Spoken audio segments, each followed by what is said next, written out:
Hello, everyone. Welcome to the Big Brother Breakdown with Joleen. Welcome to the BB Breakdown with Joleen. That's me. Hi, guys, and welcome to the Big Brother Breakdown with Joleen. That's me. I break down all things BB23. Thank you for your patience. Welcome, welcome, welcome. If you are joining me live, make sure you smash that like. Let's set a goal this live of getting to 150 likes during the live. Mods, if you don't mind keeping track, I would so appreciate that. Thank you, thank you. Thank you, guys. Happy Wednesday night. We're going to be recapping episode 24 and then spoilers as well. So welcome, everybody. Let me know you're here. If you do want to support the channel, I do have some fun ways you can do it. During the live, you are able to send a super chat and we'll highlight it, and it supports the channel. Much appreciated. I also have a link in the description for my Amazon wish list, PayPal, Venmo, Cash App, and I'll let you guys know I'm going to be covering The Circle Season 3, which drops on September 8th, I believe, on Netflix. The first episodes drop. I'm going to be doing that exclusively for my Patreon audience. If you are in, I only have 3 tiers on Patreon. I got the $2 thank you support. I got a $5 and a $10. If you're in the $5 or $10, you get exclusive season 3 circle recaps with me. And we have a good time. I'm also bringing back Married to Survivor because Chell agreed. We got Survivor coming up September 22nd, I think. Chell agreed to cover this new season of Survivor with me. That'll be here on YouTube for everybody, okay? But we're bringing back our Married to Survivor retro version where we watch old seasons of Survivor and talk about them. And we're on Cook Islands. We took a little break. We went on vacation, and then we're waiting for Chell's new mic to arrive because he's got his office now, and I got it right here is my bedroom office. So you can watch Married People Talk About Survivor. So you can watch the new season. But if you are in the $10 tier on Patreon, you get all the Married to Survivor old school episodes. So I'm trying to get going and keep up with providing you guys content to make it worth your while. Also, I know I have a membership. Shout out to everyone with my membership on YouTube. So far, I only have 1 tier, and that gets you access to the fun emojis. You get the little crowns, and you get new ones the longer that you are on the team, on the Leen Team. But you also, on Thursdays, are going to get a members only chat. So all the members, that's a little perk for you, and you reign supreme and your VIPs, and only you can join the live chat. What? The exclusivity. It's like Gossip Girl or some shit like that. All right, you guys. Susie, your dream is to go on Survivor. That my husband wants to go on Survivor too. Okay. Yes. All right. Also, I made this little ad at the bottom here to tell you guys to subscribe to Joleen Vlogs. There's a link in the description of the video. That's super fun. And we're almost up to 1,000 subs. So that is so cool because I do want to start going live on there just for vlogs and stuff. And I do travel vlogs and all kinds of things, more personal stuff. So real VB. Yes, yes, yes. Okay. Thank you, Jennifer. Thank you. Let me switch to my little BB breakdown with Joleen overview here. I'm just looking for it. Okay. There we go. We're back, baby. We're back. All right. I'm sipping on a Diet Coke. Shout out to Make It Make Sense. Sub to him on YouTube for these beautiful gold straws from Neiman Marcus. I feel kind of fancy. With this big mask knee on my chin, I feel fancy because I have a gold straw. So thank you. Make it make sense. I hear the new Gossip Girl is really good. That's what Aina was saying. I was talking to Aina, and she was saying she really likes it. So there you go. Thank you, Atharella, for dropping the link to Joleen Vlogs. Appreciate you guys so much. Okay, and hit that like. Okay, we got to get into this episode. I did write down some notes because this was a Wednesday night episode. I thought it was a pretty good episode. Let me know what you guys think as we go through it. But I also have some stuff I want to talk about from the live feeds and things like that. We're gonna have a fun, silly time as we do here. Might have a little guest stopping in. Let me see here. I'm going to just share this, make sure they have this. So that's Blobbity Blue Blee. We're on episode 24. We're live right now. You guys are so patient and beautiful and wonderful. I want to do that. And here you go.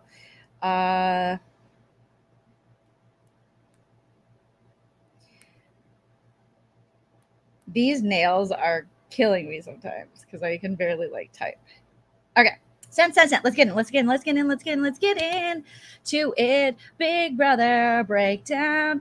Let's see. Why did they have to show Sarah Beth crying in every segment? Sarah Beth has a very interesting cry, you guys. A little Franzly. Now that we're comparing her to Franz, can't stop. And it's like she wipes it with her thumb and her hands.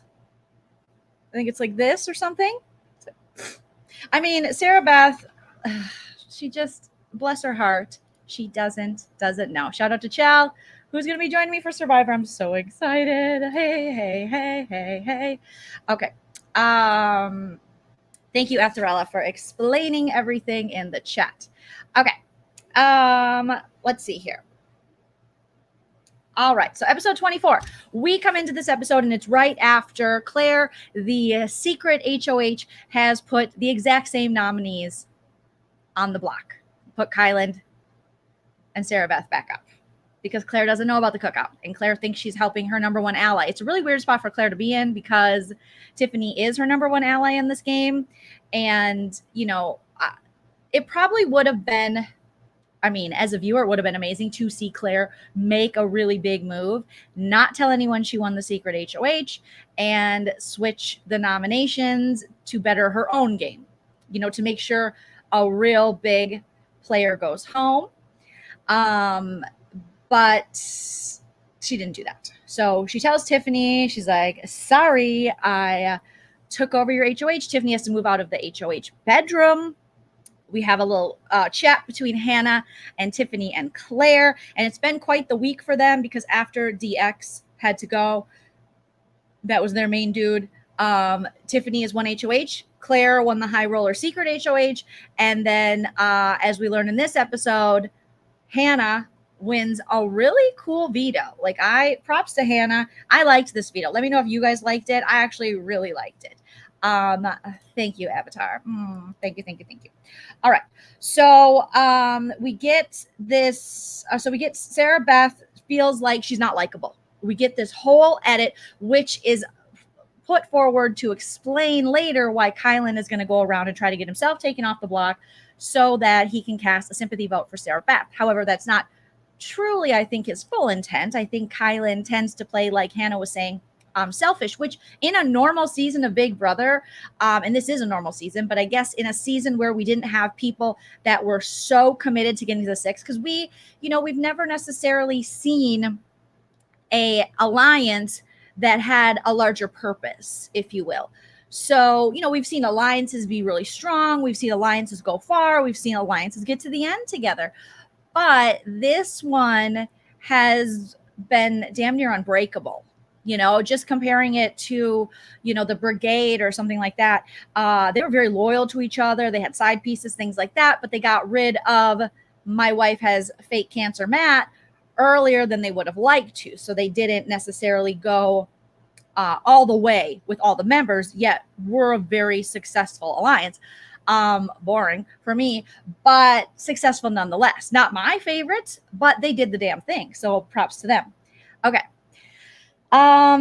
So Sarah Beth is just like, I must not be likable. She's crying, but I'm just saying, I think Kyland, he does play more selfishly, and not that that's completely a bad thing, but I feel like this alliance has established itself, the cookout, as doing it for the team.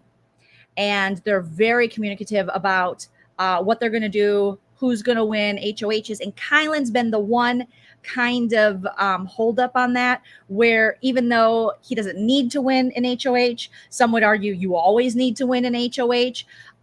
But with this alliance, and if they are, and as they've shown to be this loyal to each other, it's just been a detriment to Kylan's game in a way to not be 100% on board until the 6th, or to throw wrenches in it. Now, it's from like a viewer's perspective. Yeah, you definitely always want to see what this big, powerful alliance, these 6 people, what they have to overcome in the game. And they've had to overcome quite a bit. So seeing him put a wrench in the plan at times can be entertaining.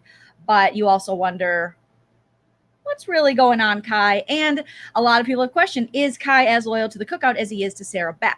Will Kai be able to let go of Sarah Beth when need be? Because there's a plan for all their side pieces. Once they go on the block, hopefully they can go up next to their side piece. Side piece will be voted out. If not, they can maybe cast a vote for their side piece. However, remember, Kyland has already cast a vote not only for,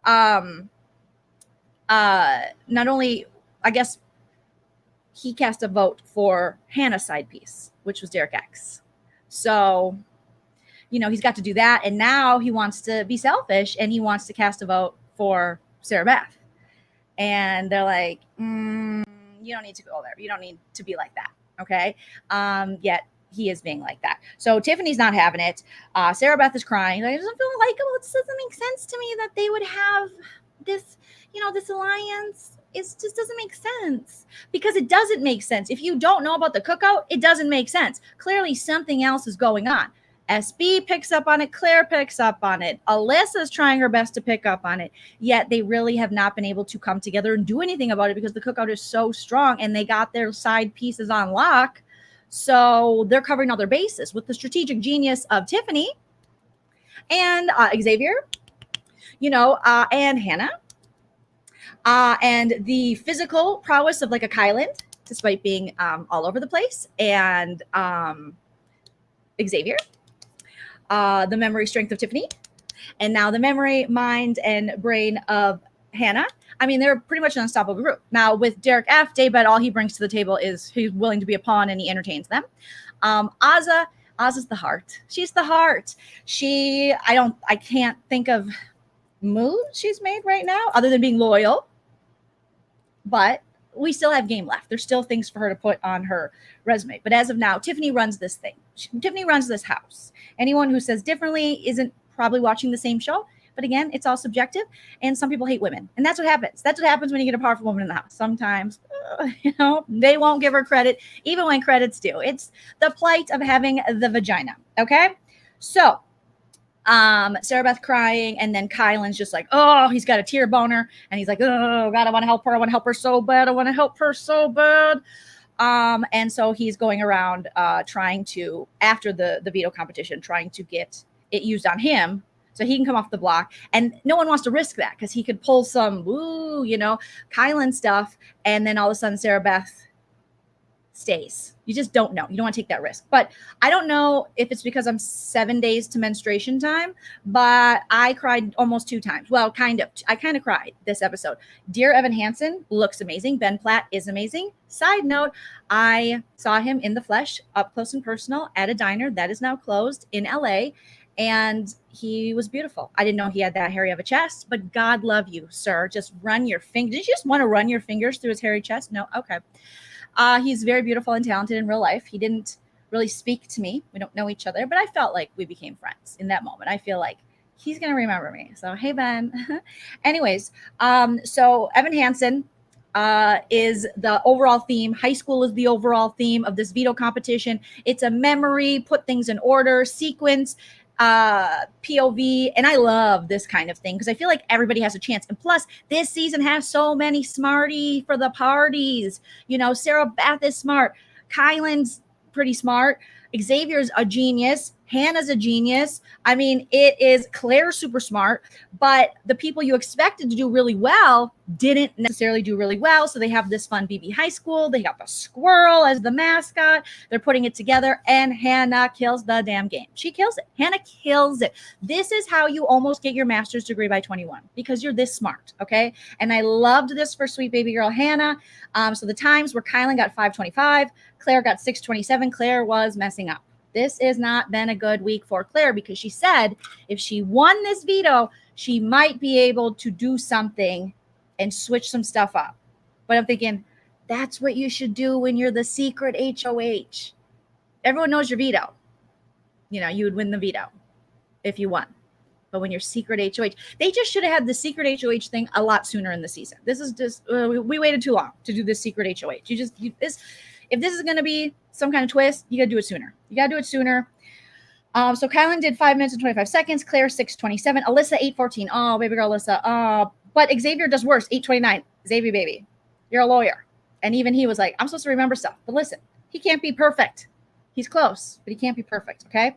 And then we got Hannah with 4 minutes and 59 seconds. Holy shit. But SB also kicks ass at this. SB's smart. SB is a threat in this game. She really is. She's good at comps, not so great socially, hanging out with Kai too much, not picking up on things she should pick up on. However, competition-wise, definitely a threat, okay? So she gets 5:22. So Hannah she beats her by 23 seconds, which is pretty close in BB world in competition. Okay, so then SB cries again. And I would cry. If I was ever in the house, which I never will be because I don't want to be because I can't poop on camera. I'm too old. I get acne and I'll freak out. I would be crying all the time. But it's just, I think it's funny when people are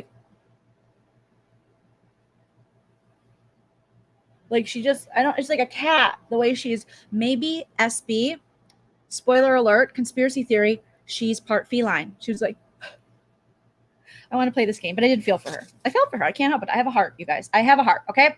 So then Kai continues to BS SB. Maybe I can get Hannah to use it on me. You know she's not going to do that. But maybe Kai's delusional mind thought that because Kai's really enjoying his farts, the smell of his own farts. He's like, it smells good. Yeah, it smells good. So, never know. Okay. And she's like, why would she do that? Okay, maybe Kai. All right, cool. Then it's movie time. And this is where the movie starts. And so do my tears. I'm crying. I'm just, they're crying. I'm crying because Ben Platt is beautiful and his voice is awesome. And I loved him in The Politician and every other thing he's been in. And off the top of my head, I can't think of something right now. But he works with Ryan Murphy, so I just adore him. And I don't go to Broadway. I don't see plays. I'm not cultured at all. I am trash. So I don't know nothing about this, but now I know about dear Evan Hansen, and Amy Adams is there. She's a mom, which makes me feel very old. She's a mom to a damn near adult, but okay. Oh, so they have movie time, and SB and Kylan just cuddle City Township, and also Hannah cuddling on Xavier baby. But Xavier, when he doesn't want to cuddle like in a sexual or any way, because they're like brother-sister relationship, he keeps it real like arm out, you take care of the rest. He doesn't go for a cupping of the boob like Kai did on Sarah Beth on the feeds, which was awkward. Okay, so Daybed's mad because it's Kai, SB, and Xavier get picked. That's who Hannah picks to go watch the movie with her. And Daybed's like, what about me? What about you, Derek? What about you? What about you? No. Okay. I am disappointed in the amount of candy in the HOH room. Remember back in the day, they would have a whole candy stand. It was beautiful. And now it was like, here's a basket. Is it because of COVID? Are we not giving people candy because it's a pannekuchen? What's happening? Make it look good. Make it make sense. Make it look good. It was hardly anything. It was nothing. Back in the day, they had the seats, like theater seats. They had a spread. This was not a spread. This was a small basket. Okay. And then remember, people would take the candy and kind of hide it. They did that in Survivor too. And I love that about it. Okay. So then Kai, I said, talk about them cuddling. SB and Kai cry. SB starts crying right away because she's like, I know that adversity of losing someone or feeling as though I'm lost because I feel lost in this game. Okay. So clearly I get it. She's the quirky type. She has bangs, you guys. She has seen adversity. Okay. She has had obstacles in her life. You don't get bangs as an adult. Believe me, I was married in bangs. Okay. You don't get bangs in your adulthood without having adversity. I'll get bangs again. Okay. Because I struggle mentally. And I think she does too. Do you know what I'm saying? But seriously, bangs. And not just bangs she tucks into her sunglasses. She has seen some things. Okay. She has had some issues. So she starts crying. And of course, Kylan's like, I got to cry. I need attention. And there was this great shot, and I'll share it here with you shortly. Remind me if I don't show it, of Xavier when Kylan's putting his arm around her yet again. And then they had their arms hooked together and all kinds of stuff. And Xavier's like looking over, and I got a screen grab of it because his face said it all. Then Hannah was crying a little, but Xavier baby's like, I'm a lawyer. I've seen worse. Okay. I'm around awfulness all the time. I'm a lawyer. like Harvey Levin. All right. So then we have Kai trying to get the veto used on him. Tiffany is pissed. Hannah's like, oh, hell to the no. Claire's like, go talk to Chada. Like, I don't have time for this. And he's just like, Sarah Beth is struggling. We just saw Dear Evan Hansen. It's been a time. She relates to the character being on the block, him pretending to know someone who took their own life that he didn't really know. The loneliness is real. My loneliness is killing me and I. So he understood it, and Sarah Beth understood it. But it's not going to work. Tiffany talks to the cams. I love that Tiffany talks to the cams. Future house guests always talk to the cams because I know what's going on with Tiffany, with her game, with all the things. I wish Claire talked to the cams more. We did see a little Claire cam talk. I wish Xavier Baby talks to the cams more, not just when you're isolated. Tell us, tell the people. We need to know these things. Otherwise, we just have too many scenarios. We don't want too many scenarios, okay?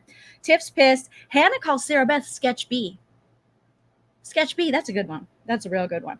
Kai, nice try. Not going to work. And ultimately, Hannah does what Hannah's going to do. What's best for her and the cookout is to take Xavier down. Now, some will argue it could be seen as a little selfish on Hannah's part, on Chada's part, because she's really trying to improve, if you watch the feeds, improve her relationship with Alyssa by taking Xavier down. However, Kylan's move, there's no such thing as a truly unselfish act in this game. Kylan's move was just going to benefit him. They had already agreed. If your side piece is up, you're up next to them, we keep it the same. You go out with them. He wants special treatment. Hannah's not asking for special treatment. She's just saying, let's take one of our own off. Now it might benefit me a little bit.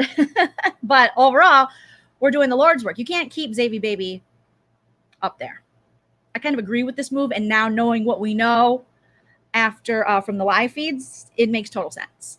And Hannah was using that master's degree brain of hers. So, So Sarah Beth, mad again. Kyland, he's going to lose his +1, his side piece, his side chick, the person he cuddles with awkwardly, shares his secrets, his hopes, his dreams, mansplains things to. Yes. Hey, so debonair. All right. I want to bring in my guest tonight so we can talk about what's going on the live feeds. You guys know her. You love her. She's my friend. I just hung out with her a couple weekends ago. It's Aina. What's up, friend? Hi. Hi. What it do? Oh my gosh, Aina, you look beautiful. Oh, thanks. Your glasses in here today to go grocery shopping. If I don't have eyebrows on, I feel dead to the world. You feel dead to the world. I feel like a freaking alien. My forehead is so big. It's just. So is mine. I have a 5 head, and I feel like it's like my mom used to say, "Big head." Look at this. Brain. And I was like, you know what? This is like an alien. They said big head. What? What'd your mom say? Big head, big brain.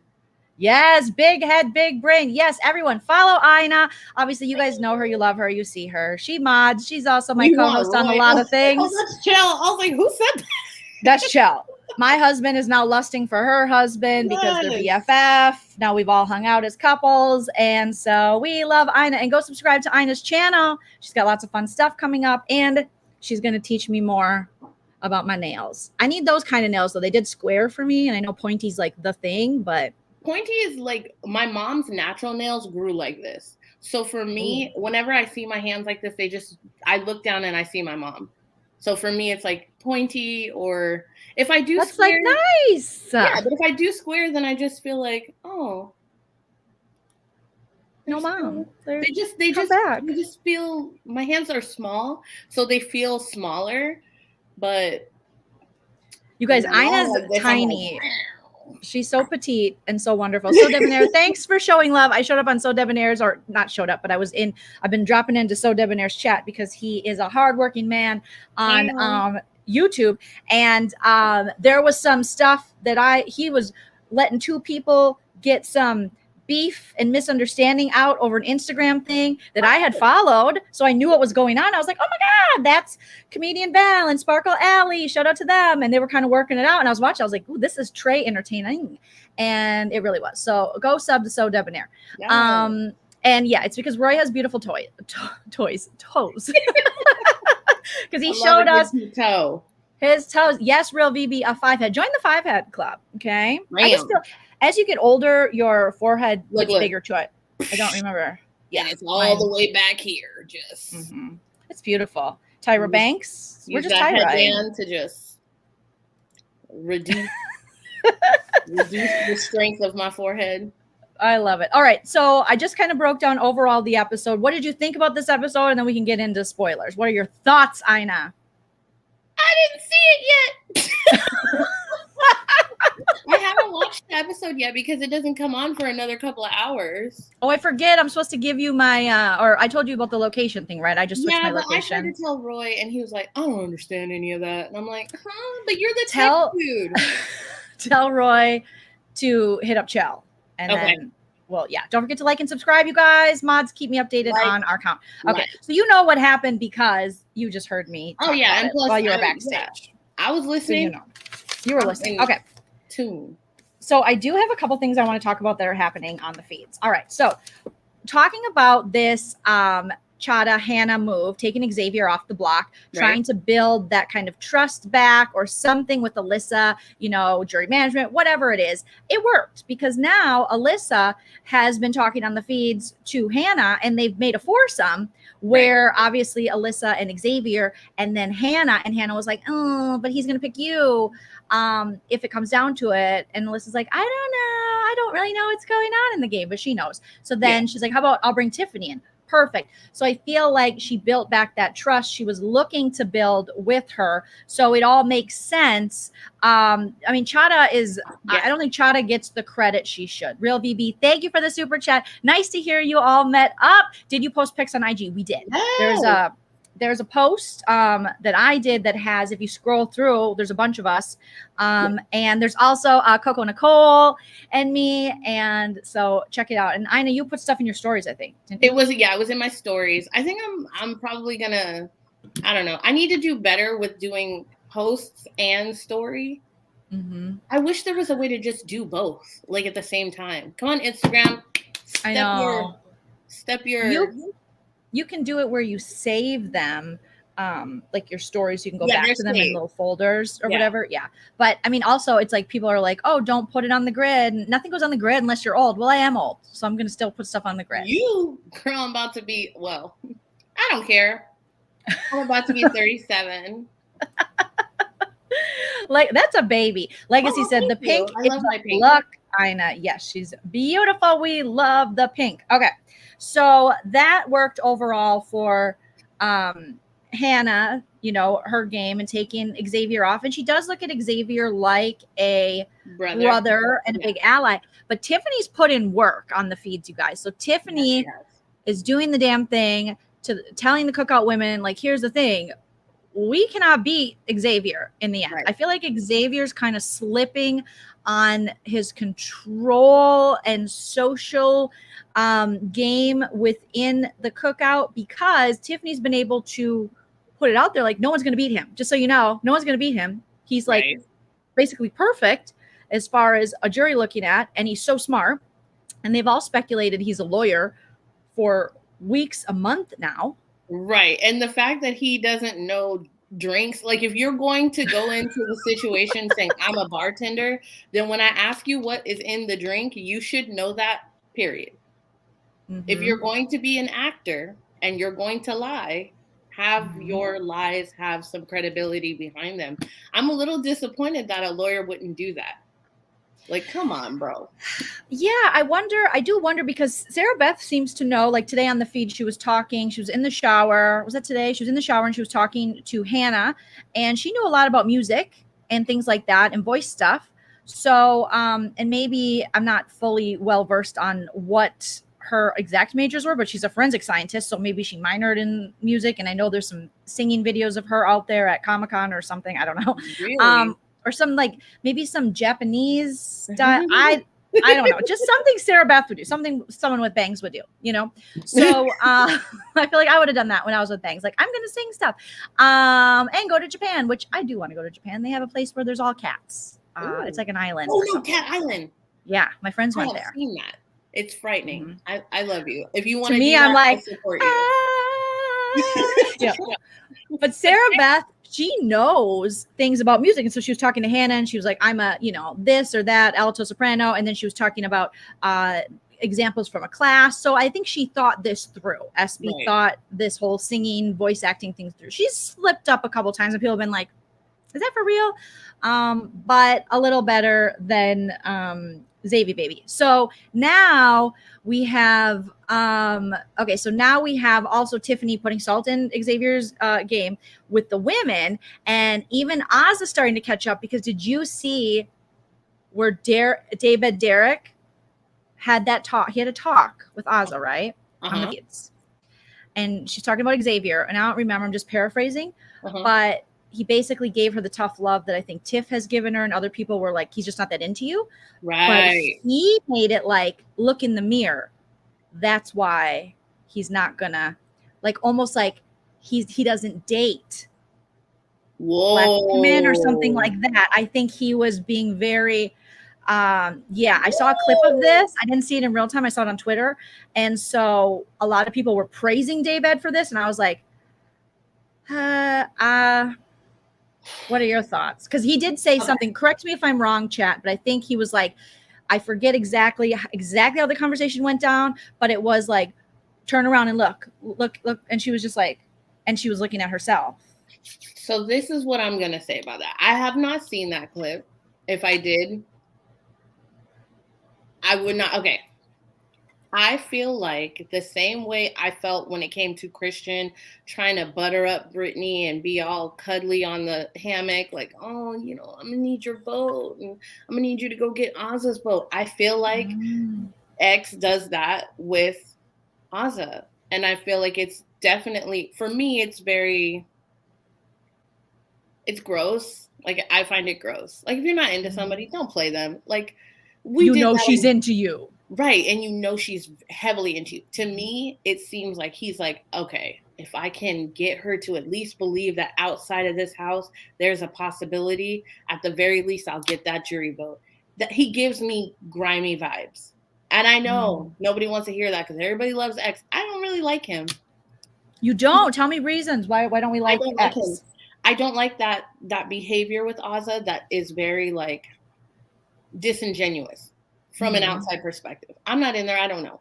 But from what I see, it just doesn't feel like he really looks at her as a prospect of someone he would date. I don't know who he would date, but I don't feel like it would be Ozza. No, I don't think so either. I think it'd be Alyssa, because that seems to be who was his type. His entire self not to do anything that would allude to him wanting Alyssa, knowing that Christian can see it. I think if Christian were in jury, he would have a much more comfortable, like, vibe with her, like, as far as, like, trying to schmooze, because he's an attractive guy. He's got some very attractive teeth, but I mean, you can't help that. I mean, but his teeth take up like half his face. But yeah, he's just not. I don't like him. Yeah, I think I've seen that out there. I've seen opinions like that, like yours on Twitter about him. I can definitely understand that. I kind of feel as though at this point, I don't think he's really led her on, but I do agree that he does the cuddle thing, but she will gladly cuddle up. But I do see what you're saying. On like leading her on. He's not like, hey, when this is over. It's not that. But it's very much, I will give you the comfort that you seek in me because I know it's what you need to believe in me and hope for us, if that makes sense. Yeah. I think that in high school. I hate those guys. Well, and I think with Big Brother, just like Joyce is saying, it's anything can really be used. There's no real rules to this shit. Right. And in X's defense, he always said, I don't want to showmance. But let's be honest, if Alyssa was down, he'd be down. And I think Alyssa would be down because, she was talking about, she was talking with Sarah Beth when Sarah Beth is doing her campaigning on the feeds this morning. And they were talking in Daybed Derek's room. That's what I'm going to say, because that's like where he puts his bodysuit on and doesn't know about game. So she was talking, saying, I know I vote wanted Christian to stay over you, SB, when Christian was on the block, but that's just because I wanted him to at least get to jury for selfish reasons. Because I was like, oh, you wanted to get to jury to bang. But now that he can't get to jury, I feel as though I wouldn't be surprised if something happened between X and Alyssa. I don't know. I bet money on it that they become a couple. Because I don't think that personality-wise, her and Christian mesh. He's too young. He's too young. When she finds out X is a lawyer, those abs, that face, and the fact that she has her own business, she's gonna be like, "Oh yeah, we are power couple vibes right here." Christian lives with his parents. He lives with his parents. She's got a whole business. You have a lawyer who likes you. He's been going live with Travis and Brent. Oh no, not Christian. Oh my gosh. He's let her in. Viral VB says because she has told him I have a crush on you. So knowing that, I can totally see that. Agreed. And Ozza's just not, she's not getting it. And I do think David, he was giving it to, just trying to tell her he's just not that into you. Tiffany That's the good thing about having a gay homeboy. Yeah. They will give you the real almost to the point where it might hurt a little bit. But they'll give it to you and you can either accept it or neglect it. Oh yeah, for sure. Definitely. Hey Josh, shout out to Couch Potato Queens, Josh and Alex. They'll be with me Friday. Okay. Ashley says Alyssa is so vapid and loud for no reason because she's not saying anything. I forget Alyssa's there. She just spit some game today or, over the past 24 hours or so about her, pairing up and stuff like that. But, she thinks her and X are this powerhouse. And I'm thinking X, but not you. I don't know what she's done to think she's done anything. So she's been riding those coattails. Heavy. Yeah. Both she's her wins have been thrown to her. Poor thing. Christian's on she's like, I'm a comp beast. Like, are you though? Are you? Christian's on a live with Jessica and Busy right now. Shout out to our friends Jessica and obviously Busy below. Interviewing the big people of the season. Christian, the likable people. I feel bad for Jess. I do wish that he would say some more with his chest though. Some of the things that he's like, hey, don't do that. But see, this is his, for me, the flaw that was in his game is that he doesn't say things with his chest. And it's the flaw that he has outside of the house. Don't go to your comments and be like, hey, don't say that. Those people are nice. No, be like, stay the F out of my comments or there's going to be consequences and repercussions. You're going to get blocked. Full boom. Period. Don't talk about it softly. It's ugly. Yeah, I do. I agree. He should be a little more assertive with that shit. Mason. Kai is not giving him no play. But he still I think has hopes. Exactly, Mason. Who's Alyssa? Who said that? Who's Alyssa? Well, Big D. Okay, so there was a lot of talk this morning on the feeds. Okay, so there's a lot of talk this morning about Big D. He was in his room where he likes to, hang out and talk about Nene Leakes. A lot of talk about Nene Leakes. Shout out to Nene Leakes. Her husband passed away today. Rest in peace, Greg. But I do love that they talk about the Real Housewives because it's like a Housewives Big Brother crossover, and I love it. And they talk about Atlanta, which is amazing. And so Big D was like, I'm going to confront this situation. They started talking about Sarah, Beth, and Kylan and their overt flirting and cuddling. And there were also Xavier Baby was in the room. Chada was in the room. Azza was in the room. And Daybed Derek. And Daybed Derek, and poor Xavier, he's always like, can you keep it down? You talk soft. He's always like, Azza and Big D, they talk too loud. They're not whispering. People are going to hear. Right. So Chada was staying pretty silent for a while, but Big D's like, I don't understand. Is there a Shelly? They were all kind of trying to figure out, is there a Shelly? Isn't there a Shelly? The feeds kind of kept cutting. And I'm like, let them talk about it because we're all wondering what's going on because you have someone who comes in and says they're in a relationship and you clearly see this chemistry between two people, mostly on Kai's end. But I do wonder about SB now. I do wonder. Okay. I have a question. And chat, correct me if I'm wrong. But when the season started and they were talking about representation, okay, I was under the impression that Kai was not into women. And then I saw these pictures with his ex-girlfriend. Oh, he's pan. Oh, okay. Pansexual. Okay. Yep. That makes more sense to me. See, Yep. I feel like Pan is a very touchy person, a very physical Maybe. touch type of human. Mm-hmm. And He does say he does that with all his girlfriends. That's what he keeps saying. I don't know if I believe it, but that's what he says. That makes sense to me. And of course, listen, he kissed Big D on. Listen, if you're gonna kiss a guy, I don't know if Big D's the one, but you know what I mean. Like, okay, I was like, okay, I'm here for this. Like if you know someone has a crush on you, right? Mm-hmm. And and they know you're not gonna go there, but you want to just do something to like let them know I do love you though, in that way, like in like a friendship way. A big old smooch on live TV, I don't think that's a bad thing. I thought that was sweet. Like it's like when your favorite celebrity gives you a kiss on the cheek, you're probably ready to just like quit living, never wash your face again. You're done. You've made it. I felt like that was what Big D and the Kai kiss was. Yeah, no, I think and definitely Big D liked it, and everyone could tell it was just for like silliness. So that makes total sense. Yeah, they keep cutting the feeds on this, so they keep asking questions, and Big D, he has no strategy, no juryman, no nothing. He's just kind of like, I don't see why we just don't say who we want to win, who we don't want to win. I don't see why we just don't. You're like, Big D, David Derek, you have no idea. He's like, I'll just say it. I'll march up there and tell Tiffany. And you're just like, oh my God, bro.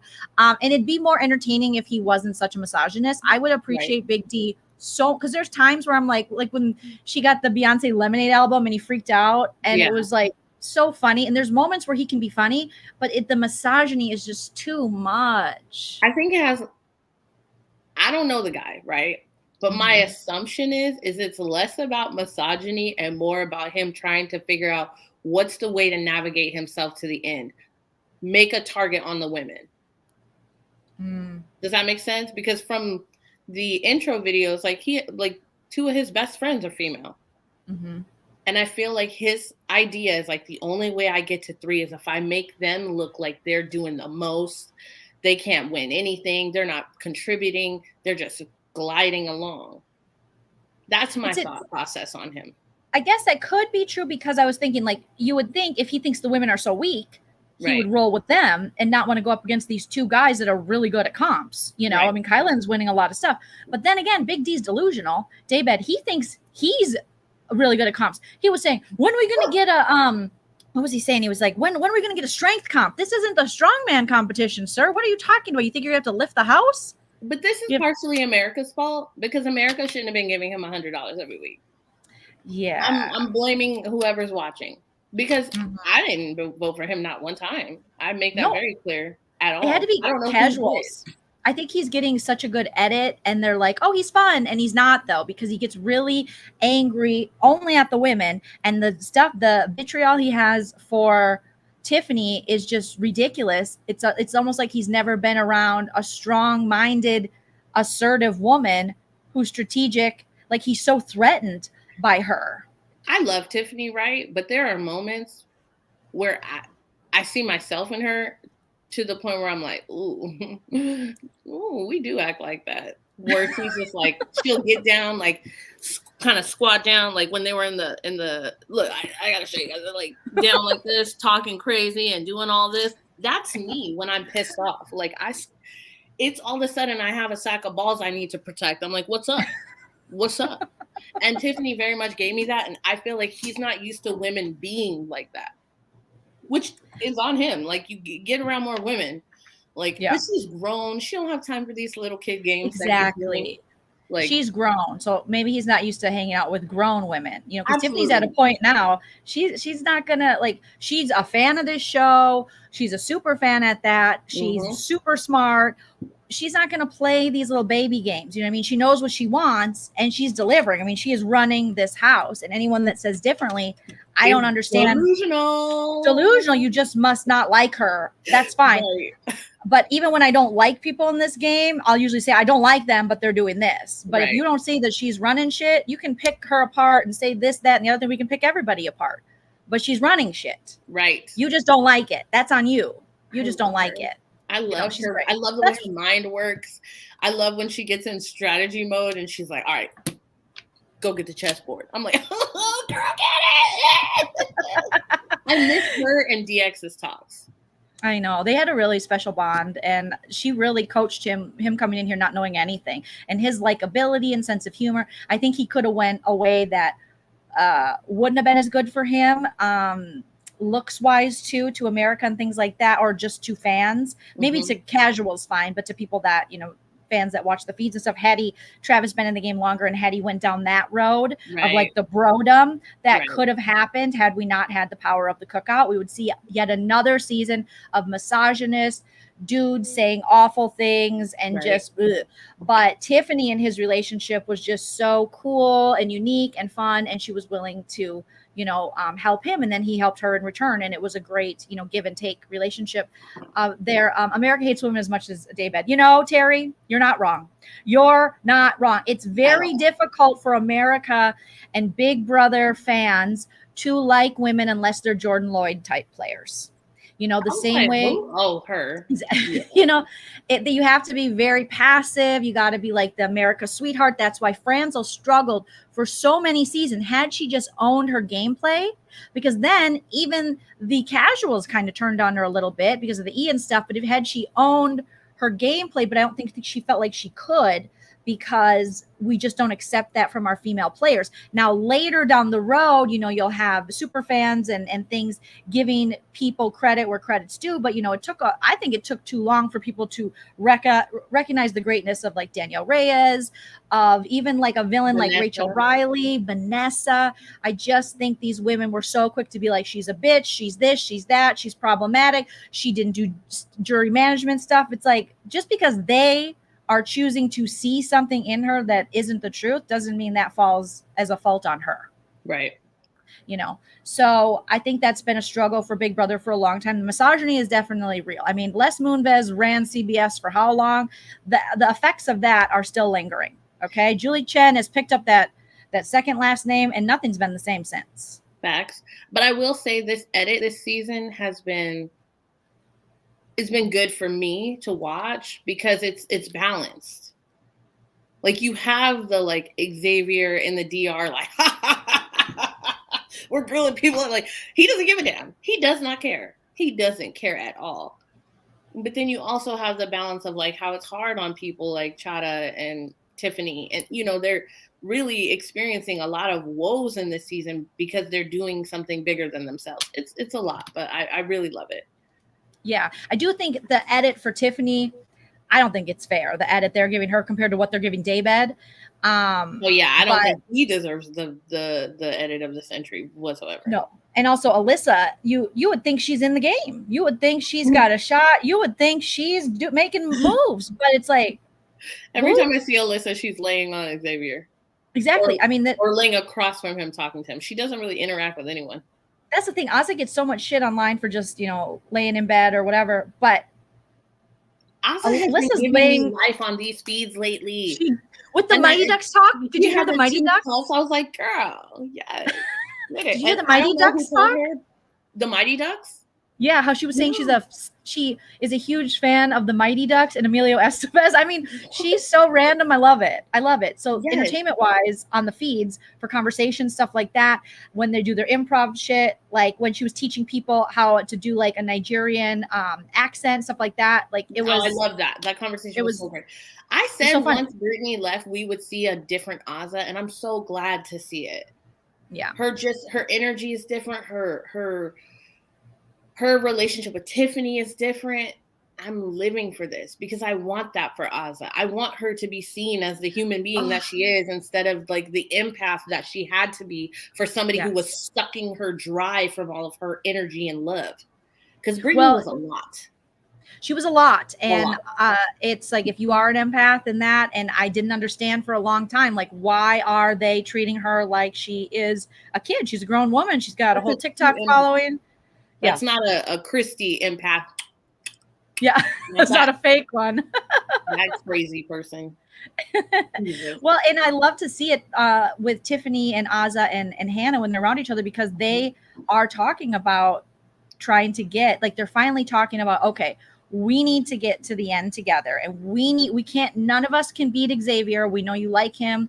Azah, we know you got this, middle school crush you keep saying, but this is the game. And even Hannah now, I think I think prior to as much work as Tiffany has put in to putting salt on X's game and just making people like wake up to the reality of it, I think she might have rolled with him longer. So now instead of hearing that Kylan's going to be the first to go on the cookout, Tiffany's like, what if we keep him? Because listen to this, Chada. If we get rid of Kylan first, I'm next. And Hannah and Tiffany want to go to the end together. Tiffany says she will do it. Hannah says she'll do it. I don't think it's best for Hannah's game because I don't think she can beat Tiffany. Okay. I don't think she can beat Tiffany, but I also think that the two of them next to each other, like depending on what happens moving forward, because there's still a lot of game left to play. If she can win out and make big moves, that can change a lot. It really can shift the entirety of what happens at the end. Because she's smart. And now that she's got a win under her belt, and once we get to the 6 and stuff like that, and she's making moves and she's making social moves and she's so likable. So there's definitely, like you said, there's lots of game left. So you don't know. But so now Tiffany's had a conversation with Kylan. And she's been like, because Kai was down for the 3, the dudes, and Kai's like, well, he's not a better player than me. Kai just loves to remind everyone that Xavier's not a better player than him, but he is. Kylan, you're good at winning stuff. You started off really strong. You are smart, but this mess you got in with SB and constantly with her and not fully being on the same page as the cookout, and the weird meetings you hold when you don't need to, all the unnecessary stuff he does. Girl, he pulled up the memory wall and was like, here's some candy. Now tell me what you're thinking, but you don't have to say no names. I was like, what head of the mafia are you? What? He just doesn't. So mad. I was like, I wish I was in that damn HOH room. I would go to Kylan and be like, excuse me, sir. Pardon my French, but who the fuck are you talking to? That's why I love Azza, because she's just there like, might not be the best strategically when he's HOH, but she's like, we're not doing this. Like, I love that for her, and I love that for us. And some people were like, it was super uncomfortable. I thought it was super entertaining. Okay, but yeah, he's doing too much, and he's believing his own hype. He's really enjoying his aroma a little too much. Bismo says, would the cookout take a shot at Tiffany before 6 if she's up and the veto's not used? Like, maybe they look at her and go, if she's at the end, we can't beat her. She's liked by everyone. I don't know if they truly believe she's liked by everybody. And I don't think that's going to happen. I'm going to tell you something. Take this from a fellow cookout member, okay? I've been a part of the cookout since before the cookout was on Big Brother, okay? Here's the gotcha. If they try to take a shot at any one of each other before everyone else is gone, that jury, all cookout stuff is going to go to the left. And anybody's in the event that a Claire, a Sarah Beth, or Alyssa made it to the end and they were sitting, it'd be a wrap. That other person would win. Just for the simple fact that they went against the grain. That's just the truth. Because at this point, this is the goal was to make it to where at least 2 of them were at the end. So to take a shot at Tiffany before 6 is just not, it's not going to fly. And Tiffany's smart enough, if she were to end up in jury before 6, that jury is poisoned. And they're all, the cookout is smart besides David. I mean, David, I just don't. Strategically, he's not smart. He was saying today on the feed, he's like, reading is fundamental. Fun. That's and then Drag Race. And then from Paris is Burning, but or it's from Class Act. Remember, it was like reading is fun. That's how I learned it. This is way before that. Paris is Burning was a documentary from the 80s about the ballroom scene and drag and trans people and stuff like that. Oh, okay. And then I just remember it from the classic. Class Act was Kid and Play. But then it came to Drag Race, and I think season 4, they have a reading challenge, and then RuPaul goes, and what is reading? Reading is fundamental. And then they read each other to filth, and it's everything. I love it. But he was saying it, and then Xavier and Hannah were like, what'd you say? Fondament? Like, can you spell it? And then yeah, he Do forgot. not tell me he could not spell it. I don't think he spelled it right. That's I think like they were when laughing people at jump him. in the pool and can't swim. Like, I'm gonna need you to just if you can't do this activity, stay in your lane. Okay. Yeah. So Tiffany's setting herself up really well right now. Technically, she's now told Kai they should go to final 2 together. They should keep each other. And he's like, I'm down, because they've had a final 2 for a long time in this game, but they've had a lot of fallout. You know what I mean? I don't know if he's known he's fallen out with Tiffany, but Tiffany's been coming for SB for a long time. And listen, like that is partially emotional, but also very strategic, because what we know about SB now, Tiffany wasn't wrong. Not at like, all. Targeting her even earlier. SB's good at this shit. Look at how good she's been in comps. Look at, now granted, her HOH was abysmal because she just put up the same people that she did Kylan's dirty work, and she put up the same people originally that Kylan had put up. So it wasn't, but she's clouded. So Kylan has been very successful in this game manipulating her, but he can't manipulate pretty much anybody else. Right. Have you seen, I think it was on the feeds about SB's wardrobe being very Nicole F. Well, yeah, it is. It was somebody said, like, yeah, like if you look at her wardrobe, it was like she literally was like, what did she wear? I'm gonna take that and that. That's like her favorite player, right? But she cried when she was compared to her. Yeah, I find that very strange. I find her very strange. Like those little outbursts and those anger temper tantrums and those little crazy moments where she talks to herself. She's a nut. She makes me very uncomfortable. Like I relate a little after interviews. I feel like I relate a little bit to her because, well, yeah, I'm kind of cuckoo for Cocoa Puffs. I talk to myself a lot. I'm an Aquarius. We talk to ourselves a lot. But you don't pretend to be someone else. No, I'd be me. But sometimes I'll pretend I'm in a movie. She pretends to be like soft-spoken and like docile and vulnerable. She is none of those things. She is a cutthroat deviant. Like Nicole Franzel. I see what you're saying. I see what you're saying. But I get her having these little like anger where she like throws something. I'm like, oh, I've done that. My whole life I've had to stop myself from like, I want to break this. I'm mad, you know? That's just something that I've you know what I love? You know what's amazing? Okay, I'm gonna share you guys my crazy. Is it a scream pillow? No, but if you have a remote control and you like lose your temper, that shit will burst into 1,000 pieces if you throw it against the wall. It's the most explosive. It's like you let off a bomb. I don't know what it is with how they're made, but remote controls have like all these little different pieces. Ooh. And if you throw it at a wall, it'll just yeah. You know what else does? Your cheating boyfriend's cell phone. Ooh. Yeah, I don't throw that in an alley when you're drunk. It goes everywhere. What? Cheated? Where? With who? Say what? Murder. Yeah, and that the fact that she for the wick of my candle. I don't want anyone to think I'm a really crazy person. Ooh, I have candle lit too. Oh my gosh, I have a pumpkin time lit over on my dresser. Mine is called Left on Red. Ooh. It's a Jackie Aina candle. Yes, her name is Jackie Aina. Shout out to her, Black on Business. You love Jackie Aina. I've heard you talk about Jackie Aina before. I love her so much. Is she YouTube? Yes. That's she's that chick. So. Oh, shout out. Yeah, she cried because she thought DX said cold AF, not Nicole F. But even when she found out, when Kai clarified, she still was upset. With the Nicole crazy. Nicole F game. Yeah.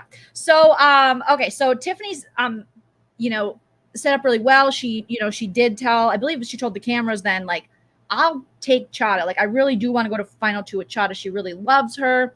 She feels like she can win against her, but also like that's her person. She really trusts her in this game. So if she's got that on lock, let's say she's got Kylan. I mean, we don't know what Chada's going to ultimately do, but I do think it's in her best interest to work with them to get Xavier Baby out. So instead of Kylan going first, they're talking about David being the first to go to the cookout. And I'm like, so here for it. I don't understand why Kylan would agree to that, because David is like his biggest ally right now and will throw things for him, will lay down over puddles so he can walk on him, like literally wants him to step on him. I know why. Because here's the thing. Even though he'll do all of those things for Kylan, what he can't do for Kylan is win anything to protect him. And that is the difference. Ooh, have you been to a break room? Seems like the perfect thing for you to. Oh, one of those things where you break shit? Oh, I was like, what are you talking about? But it has to only be when I'm like upset, like really upset, like need to get a lot of frustration out. So I'll have to like hold it in or something. I haven't been that angry in a minute, but I could do that probably now. Oh my God, Allison. SB reminds me of Gypsy Rose Blanchard. Yes, Allison. Yes, yes. Just oh no, talking like this and acting like they don't understand. And I hate baby talk. That shit makes me crazy. I only baby talk to my husband when I really want something. I don't baby talk. Who does it? I talk like a boss. What's up? No, just kidding. Get to bed. Right. Roll your boat gently down the stream. Win the safety, earn the vino, and betray your teams. That shit was scary, dude. I love it. I just love creepy shit. So I guess that's why I'm just like, I kind of don't. I'm done. Like, okay, go Sarah Beth, because you don't know what's going on in the house. Kylan's got you wrapped around his finger. It's sad because you're better than this, but I don't know why you chose this road. I have no idea. Okay. Same in a lot of ways. Same with Alyssa. You know, she was an early, like, women's alliances don't work. Okay. Keep saying it and they'll never work. But if you finally just move forward. I want the end of this game to be women. Yeah, women. Me too. I need that. Like, it would be amazing. We'll see. I mean, we do. So Daybed, they're looking as the first, which takes away from that guidelines, because I would say Daybed is really the number one true. He's wanted a man's alliance from day one. He doesn't care. These women are ruining shit. And then I think they're saying X. And then, not to go after X right away might be a mistake, but that's what they're doing. So Daybed, then they go X. Then they would take out Kai, and then it would be those three at the end. Now, granted, we haven't hit up a double, triple, whatever. Some people say a triple's coming. Some people say I heard a double coming, and I'm terrified. So Twitter says terrified. Like, oh my God, because I just don't want anything to ruin the Tiffany thing. I can live with like Hannah having to go because she'll be with DX, and I feel like she'll find comfort in that. She's 21. I feel like she'll bounce Tiffany back. She'll be fine. She did say Hannah can come back a million times. Right. Like, she's got all this time. And I kind of think Hannah, the vibes I've gotten from her, it doesn't seem like her goal has ever been truly to win. Once the cookout agenda was pushed, was like, when she was brought into it, the forefront. Yeah. I think she was just like, I want to be part of history. I want to get the 6. And I think she's okay with that. That might sound crazy to some people, but I think that's how she is. Of course, she'll probably, the closer you get to the money, you might be like, well, I'm gonna, maybe be a little more cutthroat or something. But she's never gonna betray before the 6. We only have 2 more to go until we're after tomorrow's eviction. And in Kylan's defense, I don't think that he would either. Like, I really need to emphasize that. Like, he's not everybody's favorite. He's not everybody's cup of tea, but I feel like he understands the assignment. He knows what needs to be done. But I think in his mind, what he wanted was for Sarah Beth to be with him as the last person to go to jury. And sir, that's just not what's going to happen. Nobody likes her. She needs to go. Did you see them talking last night? Ugh. Last night, no, but because last night, girl, I told you I got caught up watching clickbait and I watched the whole thing. But 2 nights ago, he was comforting her and he was talking some gibberish to her. And I was just so uncomfortable. And then I was just reading the chat. By the way, shout out to Legally Leah, because sometimes I see her in the chat and I'm like, hey, girl. I love Legally Leah. I love her. And then so like, it was just awkward and uncomfortable. People were like, why is he talking this nonsense to her? This is frightening and uncomfortable. And I was just like, they sure know how to edit him in a way where they just minimize his crazy, because he's cuckoo. He's cuckoo. The levels of like, they do minimize this stuff. He was almost trying to hint at her what's happening with the cookout, but alluding to other people. And it made no sense to her, because it would make no sense. At this point, she has no precursor to this. She would think, the only thing I've thought is like, all like you, Tiffany, would be maybe working together, not all these and then it just, and the Illuminati, he had to even name it creepy. What? I was like, maybe it's an Illuminati. He was making me uncomfortable. Well, that's where Daybed and them, getting back to this conversation that happened this morning, we're talking about that her sleeping in the same room alone with him. That's what they were talking about, and just their cuddling and just how they just want to know, are they really a couple? That could be a scenario. That's what X was trying to be very PC with it. Xavier is very cognizant of, I'm a lawyer. I'm not going to lose my shit over saying something stupid. Right. He is attention. He's not going to get canceled. Like he knows. So he's like, well, maybe, they have an understanding. Maybe they are a couple outside of this, not trying to disparage Shelly, but Daybed wants to go blow it up. He's like, I'm going to ask her. I'm just going to straight out say. So he ends up asking her, I think when she's in the shower, he brings up, but he does it in a playful way. Like, are you messing with my man? Kyle, or not messing with my man, but did you sleep alone with my man, or what? Did you get some sleep? Things like that. And then even Chada comes in later into the bathroom and she's like, oh, did Daybed, how was that for you or whatever? She goes, I think he's just kidding. I think he's just joking around. She's like, yeah, probably. But she knows he's actually not. And they all kind of want to know, what's the deal with Shelly? Is Shelly a thing? Is Shelly your roommate? Are you guys lying? Did you know Kai before? Because this conspiracy just lives on. And the fact that these two can't not be around each other and not touch, it's weird. I don't care. At first I was like, maybe the world. And granted, they could have an understanding, her and Shelly. They could be very open-minded Gen Z babies who definitely not us millennials or Gen Xers. We maybe really young millennials, but not me. I'm the oldest millennial. And if I saw that, they're wondering what your significant other or what America thinks of that, because they're also equating everyone's likability to the amount of money they got, which isn't necessarily true. It's not true at all, but I could see why they would do that. Thank you, Alex. Yes, come on, Hannah. It's weird that she was the one with the most negative reaction to the amount of money that she received. Something about wiping her ass with it and this and that. And okay, whatever. America hates me. I don't care. Oh. America can wipe their hairy assholes with the BB box. Thank you. I kind of don't. I mean, it's probably not the best thing to say if you want America's money, but also I kind of respect that she was like, you go wipe your butts if you're not going to give it to me. At least be the villain. I give her that. She's owning her villainness, but sometimes. I don't think that she believes that it'll get shown. No, I don't think she. I don't think she does. She realizes, sis, this is not the season for you at all. So yeah, it's been awkward. Keisha says they both said best friend period, not best friend in the house, which I question.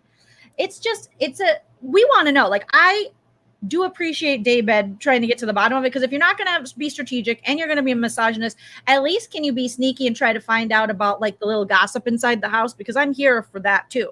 I love reporting on shit that has nothing to do with game within the house, because people forget that Big Brother isn't just a game of strategy. Right. It's a social game where you're watching people live together, have to interact. You can't be strategic 24/7. Some people just completely leave out all of the fun, social, interpersonal aspects to this game, or they think if you talk about that, it's somehow petty. But that's human nature. That's how human beings interact, and seeing their emotions and seeing just them BSing and whatever.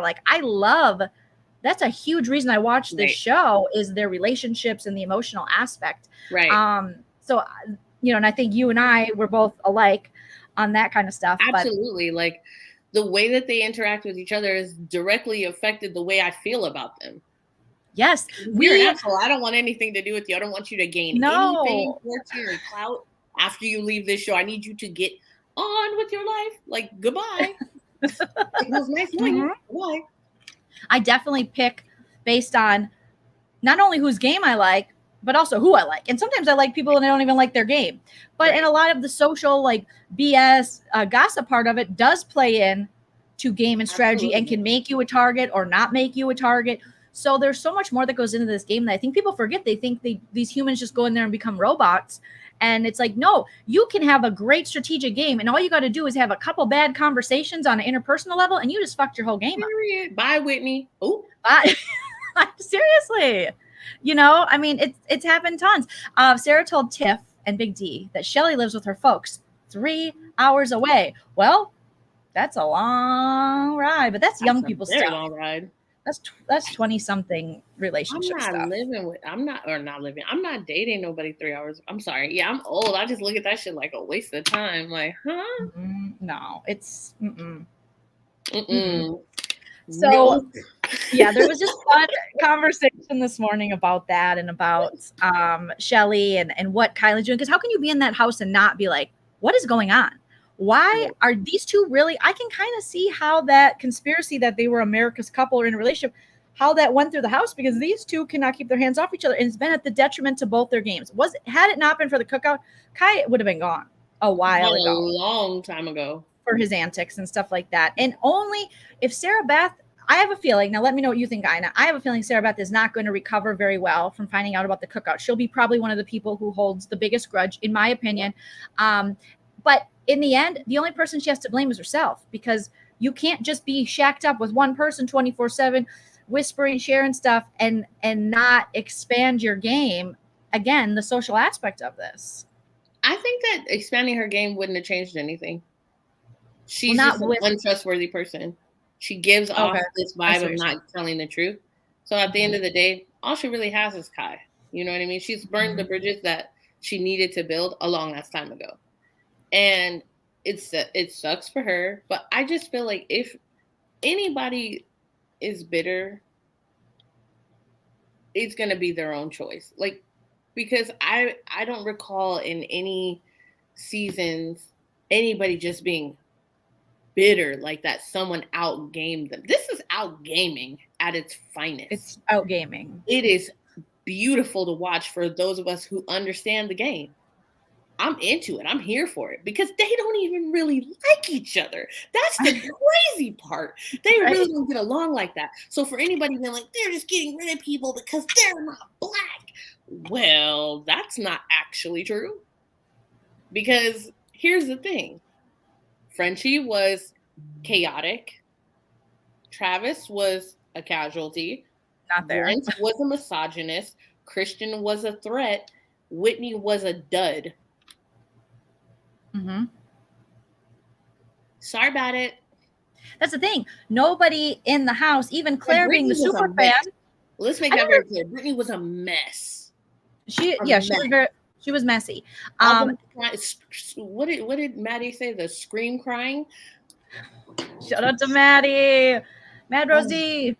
Yeah. Yes. No, and here's the thing. Like, even Claire at this point, I find it so impossible to believe that Claire has went this far in the game and not picked up on more of this.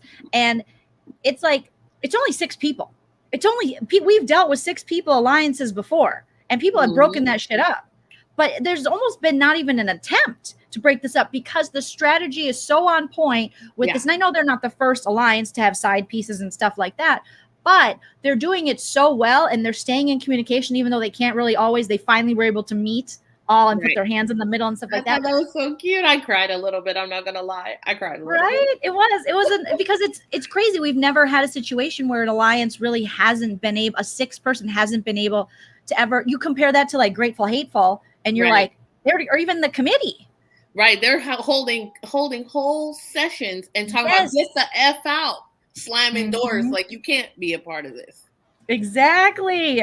So this is like, it's done in such a respectful way, but the amount of hate it's getting is so telling of those people who hate it. It tells more to me about you than it does about these players, because they're doing it with such respect that we haven't seen in this game before in years. It's crazy to me how they are able to, like, at least give, like, I've said this before, like, the fact that everyone, no matter what, still all feel like they're playing. Everybody feels included in the game. Nobody feels isolated. When you're on the block, you're not made to feel like a piece of shit. Everyone is still being able to hang out with one another and have fun times and conversations. They even include Sarah Beth, who nobody really rocks with like that except for Kai. And she still is not made to feel excluded. That's so important. And it's like, you don't have to be mean and hurtful, which we've seen in this game for so many seasons. And you're actually seeing the cookout not be that way to these people. I mean, having them as pawns or side pieces, that's part of the game, but they also like care, and they have feelings when they leave. We don't really see that a lot. Never see that. The Big way Brother. Nicole F tried to front to us like she actually gave a damn when Devon walked out of the house. Girl, bye. That was the most fraudulent thing I ever seen in my life. She was more mad that Cody sent her a packing than she was about the way she treated Devon. Yes, 100%. I can't unsee that. Like, you are a monster, sis. Mm-hmm. The cookout is the best. Like, the best. Players are fun, even with Daybed Derek. Just the intelligence we have going on, the strategy we have going on, the fact that, like we've said a million times, they don't even necessarily, they wouldn't maybe even rock with each other in real life, but they can rock with each other in this game to further themselves, which is what every alliance, when you come together as an alliance, you know, you're not going, we've seen, you know, fights and things happen and, you know, house meetings being called. 1 minute you're a part of this, next minute Devin's got a daughter, you know? So we've seen lots of craziness through the years. So the fact that they're able to kind of transcend that human nature thing where it's like, I don't like that bitch. That's it. I'm blowing that shit up. And I don't care about this alliance anymore. It's pretty amazing. And I'm just so tired of these people out here trying to ruin a damn good thing. Like, really, like, it's heartbreaking to me, some of the stuff that I see. But I said what I said, which was if I catch your tweets out there, you going on my channel, you're getting blasted, I'm putting your name out there, I don't give a damn. Like, that's just how I felt because I was so hurt because I don't understand the logic and being, like, mad about this. This is the first time in a long time where the feeds are not completely cringy. You don't see somebody behind closed doors just mocking someone, hating them, disrespecting them, degrading them as a human being, like we did even last season. Oh, let's not forget Memphis, Christmas, Nicole. Who else was in that room? Danny, everybody making fun of Ian. Everybody's favorite Ian. Y'all forgot? Ian? You forgot? I'll bring it up again. Oh, yeah? Is he really suffering? What? Does Nicole really have anxiety? Oh, y'all forgot about Nick? I'll spit in her face. Oh, yeah, him too? Oh, he pissed all over the floor. Oh, Cliff? Oh, I will bring up all. Oh, I'm going to go try on her swimsuit. Yeah, with my coochie dirty and nasty. Oh. And remember Christmas in the Mirror? Watching Davon and Bailey, like, she's like... whole crazy person. Like, I mean, we've put up with so much through the years. Let us have this moment of strategy and wonderment. And, like, even though I don't enjoy David or his misogyny, I give him props for sticking to the alliance and being, you know, whatever he's doing. True when he could have flipped. He could have flipped many times, and it could have changed the entire trajectory of the game. And he made a conscious decision that this was bigger than him. Everyone has. And so for those reasons, I'm sorry. Anything outside of that, I'm out. You're full of shit. Yeah.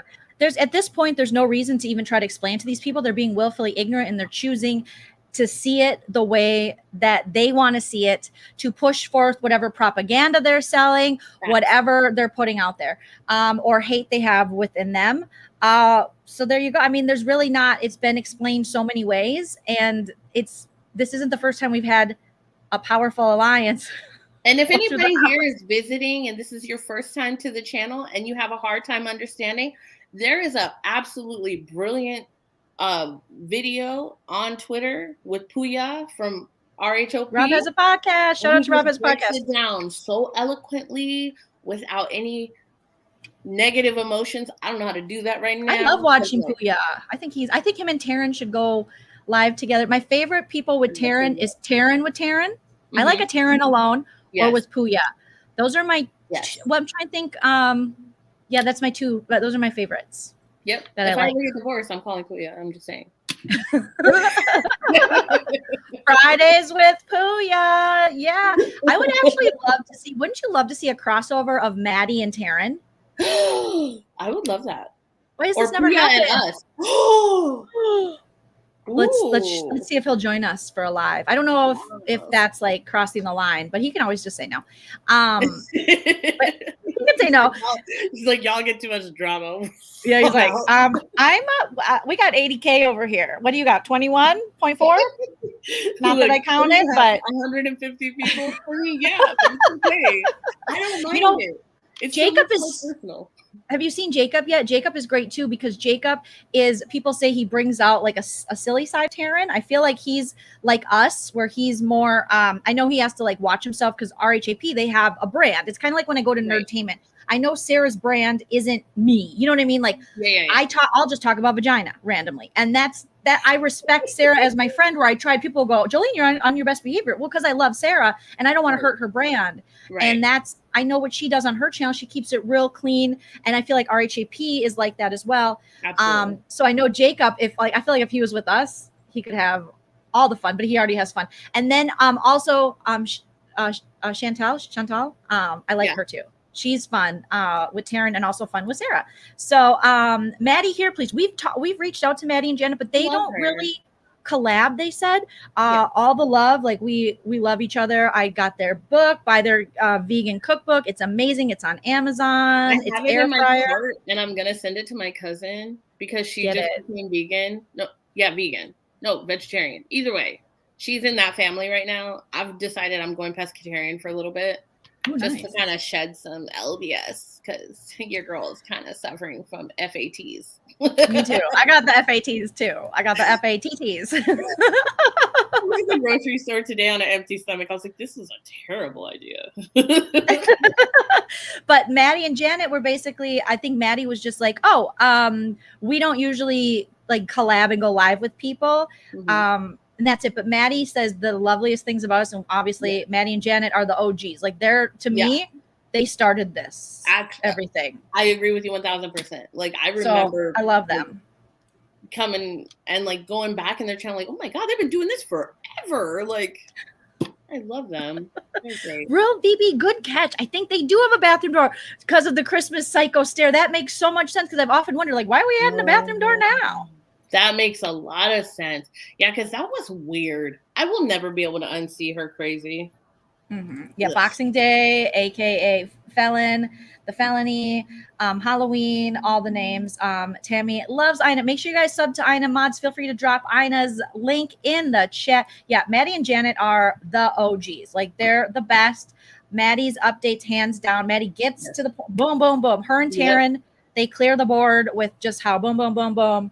You can go there. You can know everything, you know? So shout out to them. But okay. So we'll reach out to Puya. We'll see what's happening. We don't know though. We don't want to make him feel uncomfortable, but I feel like he'd love us. Okay. So let's see what else I have. Oh, also Big D. So you didn't hear this from me. You heard this from the feeds, but Big D, I didn't know David Derek, he don't like Travis. He hates Travis. He said on the feeds this morning, he was like, nasty ass Travis. His exact words were nasty ass Travis. He said that that's one person after the season like he's not gonna mess with. I don't think he was kidding. He said nasty ass Travis. Where did their beef stem from? Am I forgetting because Travis left so early? But what happened? I have no idea. But like I've been hearing a lot of stuff about people lately that I fully don't understand. Like people, I saw this video of this girl talking about she doesn't wash her body. She gets in the shower, she washes her hair, lets the soap drench down her body, and she is therefore clean. I said, excuse me? Wait, repeat that. What did she do? She gets in the shower, she washes her hair, she lets the soap run down her body, and therefore she is clean. So when someone calls somebody nasty, I'm like, yeah, there's some nasty ass people out there. Well, that's what people are saying about Kylan. Even like other house guests were like, Kylan, you should shower. I don't know. I don't know if this is yeah, I guess my perfect final two would be Hannah and Tiffany. But I would be happy with, I want the 3 women in the cookout to make it to final 3. Yeah. That would be ideal. But I would also be happy if it was Tiffany and Xavier, because I feel like we have, 2 of the strongest people in the cookout. Okay. I can see that. But I prefer Hannah and Tiffany. How about you, Ina? Any combination of Tiffany, Hannah, and Azah are perfect for me as final 3. Any combination of them making it to 2 works for me. Although I have to be honest, I need Tiffany in that final 2. She has earned it.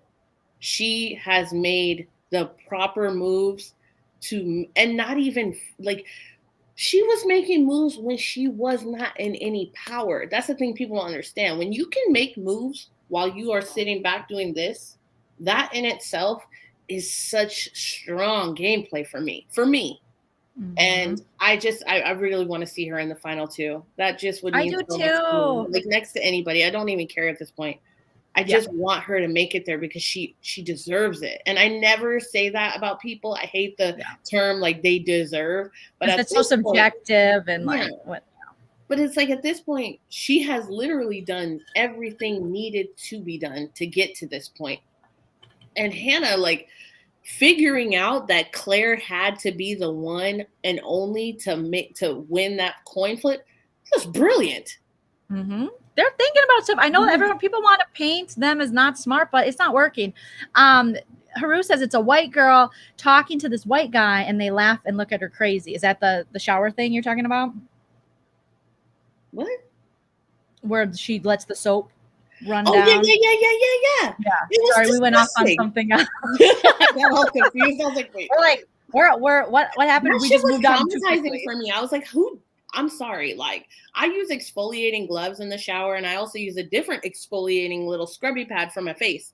I don't use anything to wash my body that I used to wash my face. I'm very weird about like all that. Like, it's a whole process, and I'm very like, yeah, no, it's a no for me. Like that. You gotta scrub your, tits, pits, booty in front, and all that. Person, I use lotion to lotion my body. And stuff like that. So I feel like as soon as you take a shower, you're instantly putting something on it. Like, you know what I mean? To cream it up and make it nice and moisturized. I can't imagine not like soaping up. I was going to say lubing up, but you know what I mean? Like, because I got exfoliant stuff for my face in the shower. I got different body washes that I like to use.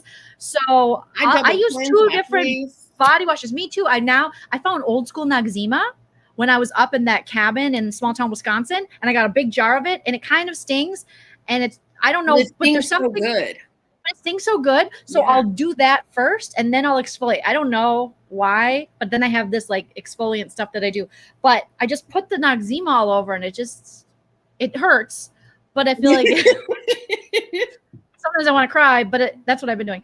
Alex said, I've seen a lot of Xavier hate because he's the predictable winner, people are saying. Oh, I find the quote unquote predictable winner the dumbest shit I've ever heard in my life. If there was and that's no shade to whoever just made that comment, but I just feel like the idea that like someone's the predictable winner, you really don't know who can win this game. He has a strong shot because he is strong in competitions, but however, like, he's not exempt from being sent to jury. Wasn't Tyler the predictable winner last year? Mm-hmm. He should have been. I mean, like with what everyone was saying and hyping him up and all that, but he tried to quit and all those things and stuff that we didn't even get to see. All this could have been prevented if he hadn't turned on Bailey. Right. Those are facts. Okay, Chick Benny. Let's talk about a couple things too that I've noticed about this season that's very different. As much as I can say things about Daybed Derek, right? I can say this, that, and the other thing, misogyny.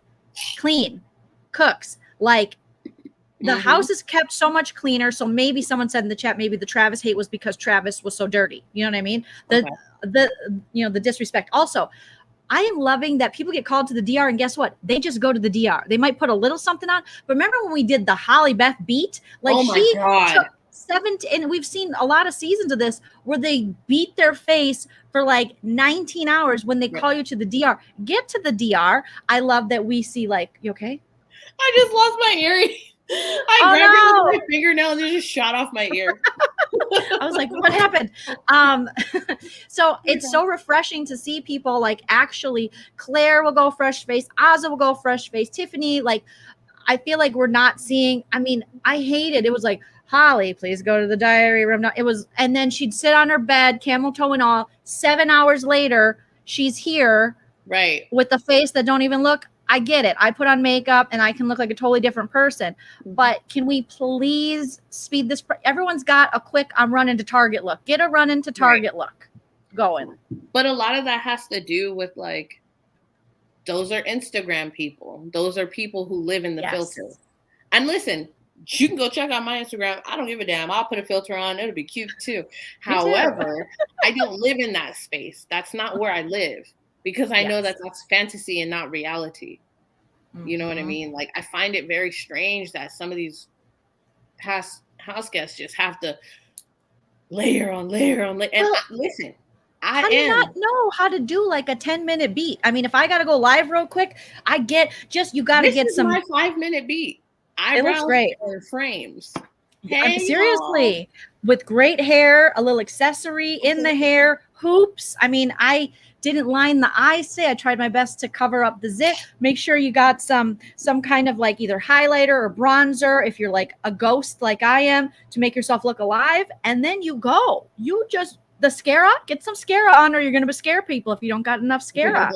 And then you go. I mean, she literally was contouring and sitting there, and it took way too long. And I'm like, she's like new to this. This is crazy. You know what I feel bad for? And this is weird, but like I feel bad and for it would be like 4 a.m. under their face and like lump up their lips and all that stuff. And then they have a baby and their baby looks like they used to. And I'm like, not their baby looks like they used to. Hey, you have my original face. That's what I feel like. Mommy used to look like that. Yes, and they eat together all the time. And I'm sorry, I don't care. I don't understand how people don't like that they are playing games together. There's a sense of camaraderie because Big Brother has always kind of been like, I remember season 6 being a season where I was really like, this is like summer camp because I was around the same age as Janelle and Kaser we are the same age. So when they entered the house, so I was like, oh my God, this would be so fun. It's like, there was like the sexy part of the house and then the friendship, you know? Right. And I just was like, oh my God, how fun would it be? And I feel like BB is kind of, it's a summer vacation with stakes and competitions and stuff, but there's a lot of downtime. So the fact that they can still make it entertaining for us, whether it be with conversations, improv games, songs, competition stuff, hot takes with Hannah.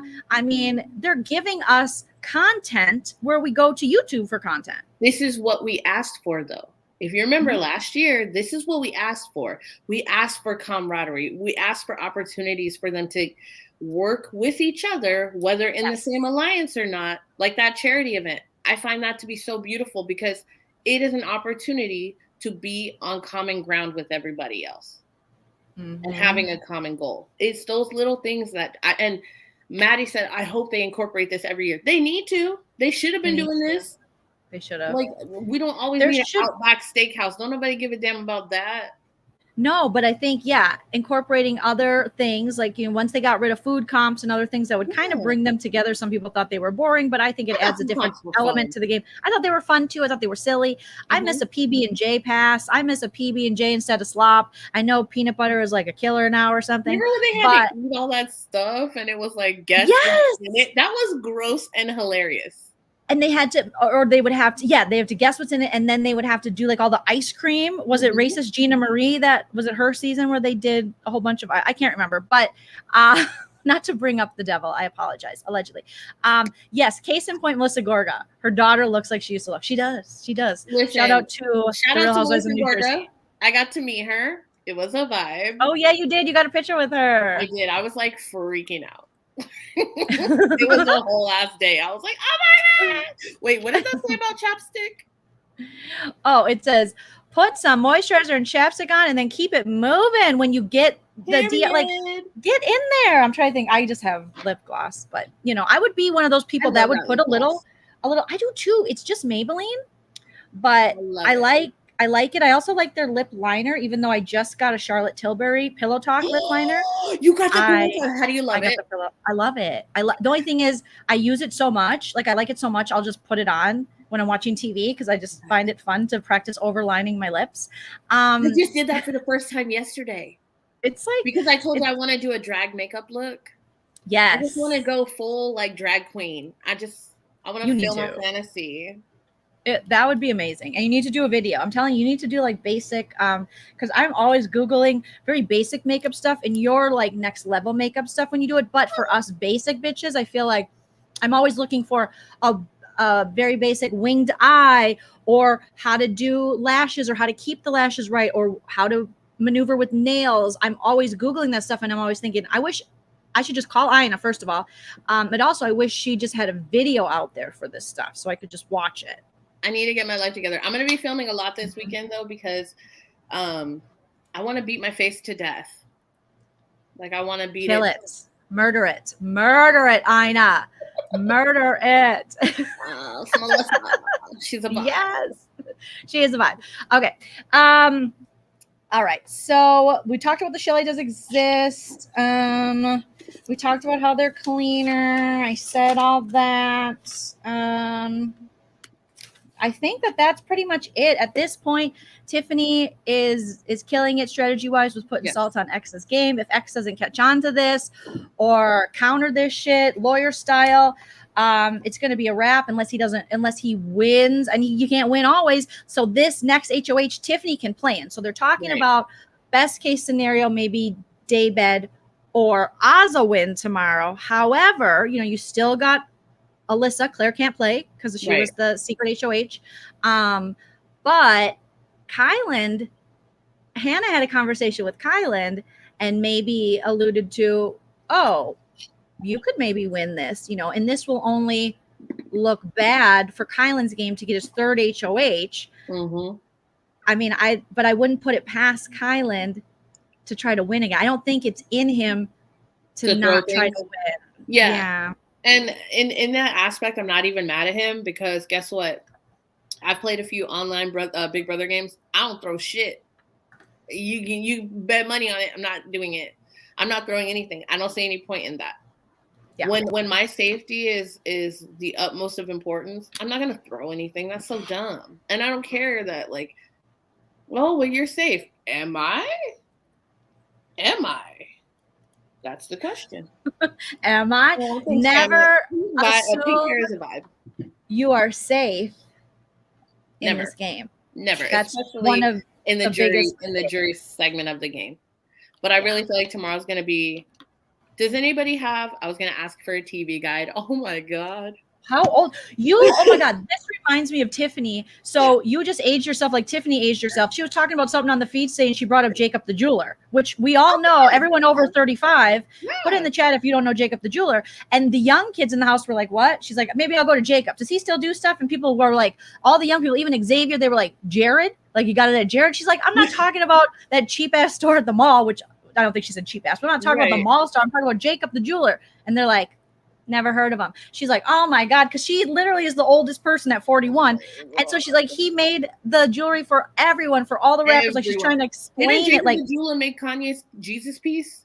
Oh yeah, like Kanye would rap about Jacob. Like everybody talked about Jacob. That was like early 2000s. I feel like mid 2000s. Yeah. But I mean, you haven't really. I don't know what happened to Jacob. But that reference reminded me when you said TV guy, because Tiffany was like, oh my god, I am with a bunch of like fetuses, a bunch of babies. They don't even know Jacob. It's weird, like when I have like those moments where I say things and people are like, what are you talking about? I'm like, oh my god, I'm so old. Yes. So you guys know that reference. Yes, but so many people, exactly. So many people are like, who's Jacob? I like Jacob the jeweler used to make everybody stuff. It was a vibe. And everyone referenced Jacob and all the songs, all the music. Songs. So it was crazy that they just didn't. I was like, oh my god, poor Tiff, and she's not even old. Okay, so when you tell us you don't know who Jacob is, please put your age down. I'd love to know, like, at what age do people not know about Jacob? I feel like maybe under 35ers aren't going to know. Yeah, I would say under 35. Or also maybe if you didn't listen to certain types of music, you might not know. If you were listening to Evanescence, which wait a minute. Sarah Beth was talking about how she was a big Evanescence fan. Well, I'm the same as you, Aina. I listened to all of the stuff. But I went crazy on an All American Rejects in the car one day, and Roy was like, I don't get you. I'm like, what? How can you? Like Sarah Beth was talking about how she had their first album, I think, and she was a big Evanescence fan, and like, wake me up inside. Is that the Evanescence? Wake me up. What happened to them? What happened to Jacob the Jeweler and Evanescence? We need these questions answered. Okay. I think the last song she did was with the guy from Nickelback. I think it was Sober. What? She did a song with Nickelback? I think so. Let me Google it. So see, Ashley's 30, so that makes sense. You didn't know Jacob. Shantae, obviously 25. You're not gonna know. You're a baby. Shout out to Care Bear for subscribing to my channel. Love you, babes. Yes, drop Ina's link in the chat. Gen Xer here. Yes, Gen Xers, older millennials, we know. We know. Kelsey, 30. Yep, the 30-year-olds. Evanescence got a tour here in Cosmopolitan Las Vegas, girl. We should go. Let's go. Are they going to play serious? My Immortal? I don't know. They're going to be I mean, here. I don't feel good during the Delta, but if it's like next year. Not Billy Idol. Billy Idol is still alive? That's what it said. Okay. Doesn't know Jacob either. Okay. So, and yes, there's a Punky Booster reboot. Also, shout out to Sarah Michelle Gellar and Freddie Prinze Jr. It's their anniversary, and I think Freddie Prinze is in the reboot, right? Happy anniversary to them. Guess who else is having a reboot? The Fresh Prince of Bel-Air. What? Who's going to be in that? Yesterday. So I follow Will Smith and his entire family on social media because I'm a weirdo. Anyway, so he did like a surprise Zoom with the guy who got casted to play the Will character. Okay. And I was like, oh my God, that's so amazing. There's going to be a new Fresh Prince. I'm here for that because I was really sad when the dad passed away. Uncle Phil, rest in peace, Uncle Phil. I know. Yeah. That I hadn't heard anything about that. I feel like they're doing Reboot City because they're yesterday. They reboot Punky Brewster. They're rebooting Daria, I think, on comedy or is that on MTV? I would give me all of the Daria. Daria is my shit. Right. Daria. I was Daria growing up because I literally have that dry ass, like, oh yeah, awesome. Yeah. Yeah. By the way, what was I gonna tell you? Oh my god. Well, the Wonder Years is rebooted too. Yes, Wonder Years is rebooted, and Fred Savage is an executive producer. But did you know that Soleil Moon Frye, who played Punky Brewster, has a documentary on Netflix? I've watched it twice. I have too. I cried. So I cried. Oh my god, it's so good. So much. It's called 90s Kid or something. Huh? Or Jonathan Brandis? Yeah, Jonathan Brandis. Sorry. Isn't it called like 90s Kid or Kid 90? Yes. Kid 90. Yes. Kid so Soleil, if you guys haven't seen it, what Ina's talking about is it's on Hulu, and Soleil Moon Frye, aka Punky Brewster, she kept all of like voicemails, she kept diaries, pictures, and she was an original Hollywood kid. And it's devastating. I don't want to spoilers, but like all the actors and all the friendships and things that crossed her path, and just her journey from child actor into teenage actor, into going to school, and all the people whose lives crossed her path, or like when she moved to New York and became friends with the actors from Kids, two of which are passed away now. I remember when Kids came out, and that was like such a movie that I was like 13 or something like that, 14, 13, I think. Because I was about 12, and my best friend at the time, Alicia, her cousin Sandra, who shout out to cousin Sandra, she's about to send me some cookies from Texas.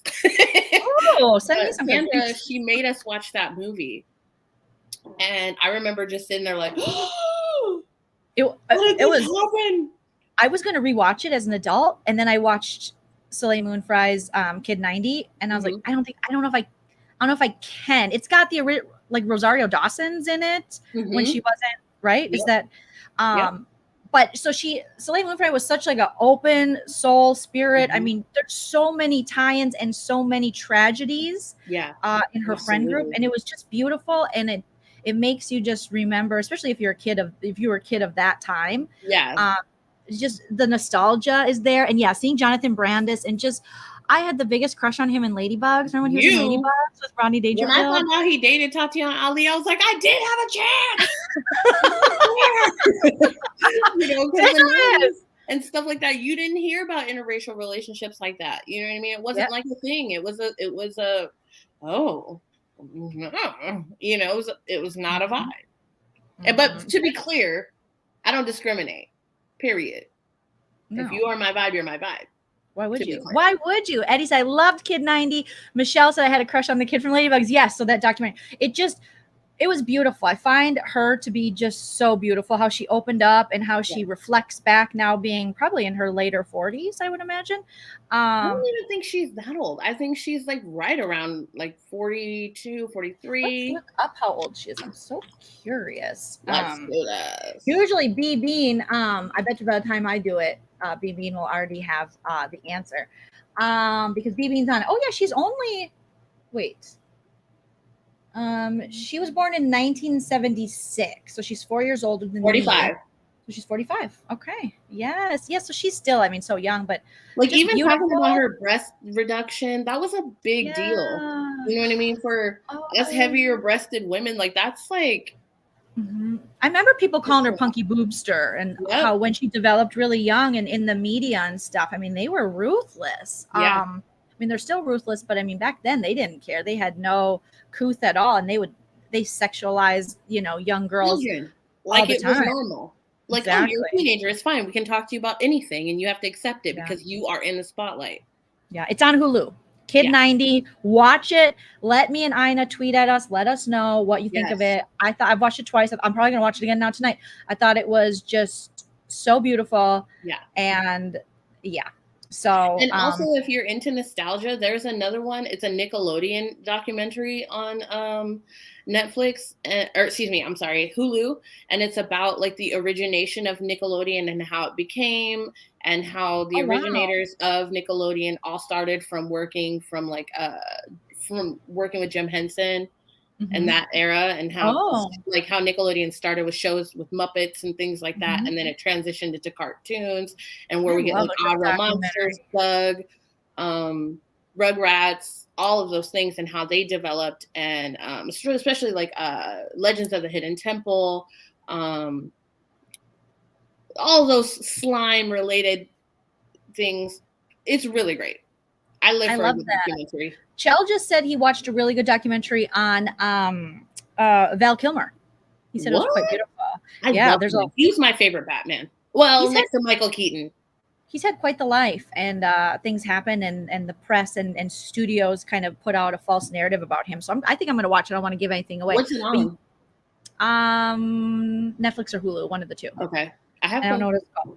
He was just telling me because he's been sick, and so he's had lots of time to lay around. So get well soon, Chell. I'm gonna come check out soon. I know. Sarah Beth Sarah Beth did go through campaigning today throughout the house. It was awkward. It was weird. She really didn't have a plan. She was like, I'm probably just gonna lay low, and I'm whatever you guys want. I don't know. And it's just like, oh, Sarah Beth. And then her and Alyssa had a talk, and Alyssa's like, is this personal? Is there something personal you have against me? That was a weird talk as well. Ew. And you're just like, I'm ready for her to go now. She just doesn't have any clue what's going on. Yeah. And her time with Kai isn't helping. I mean, it's helping the cookout so that she doesn't have a good read on the game, because he's been able to spin her around his finger very well with the cuddling and stuff. But she just didn't. She doesn't have a good gameplay. And then Claire, I feel like Claire, she's. I wanted Claire to make bigger moves sooner. She says, I got to start doing something, or I got to start making these moves. I'm like, girl, it is down to the wire. Like, girlfriend, your time is ticking. I love her. 60-second clock. And in her defense, something to protect. She does. Yeah, she does think she's doing something in her defense, because without the direct knowledge of this alliance, or fully grasping this, I think she's like, oh, well, me, Tiff, and Chada, even though she said even in tonight's episode, like, this might not be best for me. This might be best for Tiff's game. Well, then maybe we should try something else. The best thing for her to do was never expose that she won that HOH and do something crazy. Mm-hmm. Yeah. Yeah, it was. I mean, what could happen? See, here's the thing. Claire can't win HOH. The only person outside of the Cookout who can win HOH is Alyssa. Oh, yeah. Now, and if we can't beat Alyssa, I'm going to have a problem with that. That's Tiffany even said, if we can't beat Alyssa, and if we keep her, or what, you know what I mean? Like, if she's still she's still being in the game. Sorry, I'm tongue tied. And then somehow she takes us out, when the numbers are against us, then she deserves it, sort of thing. Right. But I feel as though if Alyssa wins the HOH, she's just going to do what Xavier says, because she's Xavier's side piece, because she said she would put up Claire and Kyland, I think. Was it Claire and Kyland? It was Claire and somebody. And I'm thinking, no, you can't put up Claire, because otherwise you're just doing Xavier's. Like, Claire's the only person that, but she doesn't know what we know. That's the thing about having a side piece. You got to have that influence and that, you know. Question: does anybody know how long tomorrow's episode of Big Brother is? Because that will determine on what's going to be coming. I don't know. I think it's a regular. I haven't heard that it's a 2-hour, but feel free to correct me in the chat. Hey, Miss Price, feel free to correct me. Hey, Miss Price, but I do wonder. So coming up, they're alleging, they have been for a while, that we have this triple coming up, and I hope it doesn't affect us, because we've all been looking forward to when we get to the 6 of the cookout. Right. And then they have to cannibalize, and who goes with who and what happens. You know what I mean? Yeah. And if Tiffany's strategizing works and the chips fall where in her favor and the wins fall in her favor, or people she's working with favor, and the women she's got, let's say she's got them on lock. Let's say she's got Kai on lock to get rid of Xavier Baby. And he doesn't. The problem is you got vetoes. There's a lot of opportunities for Xavier safety, to protect. So where you'd have to be on board for a back door to take him out. So we'll see. I mean, but hopefully there's no triple or double that's going to screw that up for us. I need Tiffany to be protected at all costs. I mean, I'll sacrifice Chada and Azza, but I need Tiffany to be safe. We need Tiffany to be safe. She's worked so hard. I know. We don't know if the triple is really happening. This is just speculated now. Yeah. I know Twitter says it's going to happen. I think Taryn was talking about it happening. I think most people are talking about it happening, but we don't know that it's necessarily going to be a triple, but we did have a triple last season. Yeah. So that was spoiled by the production.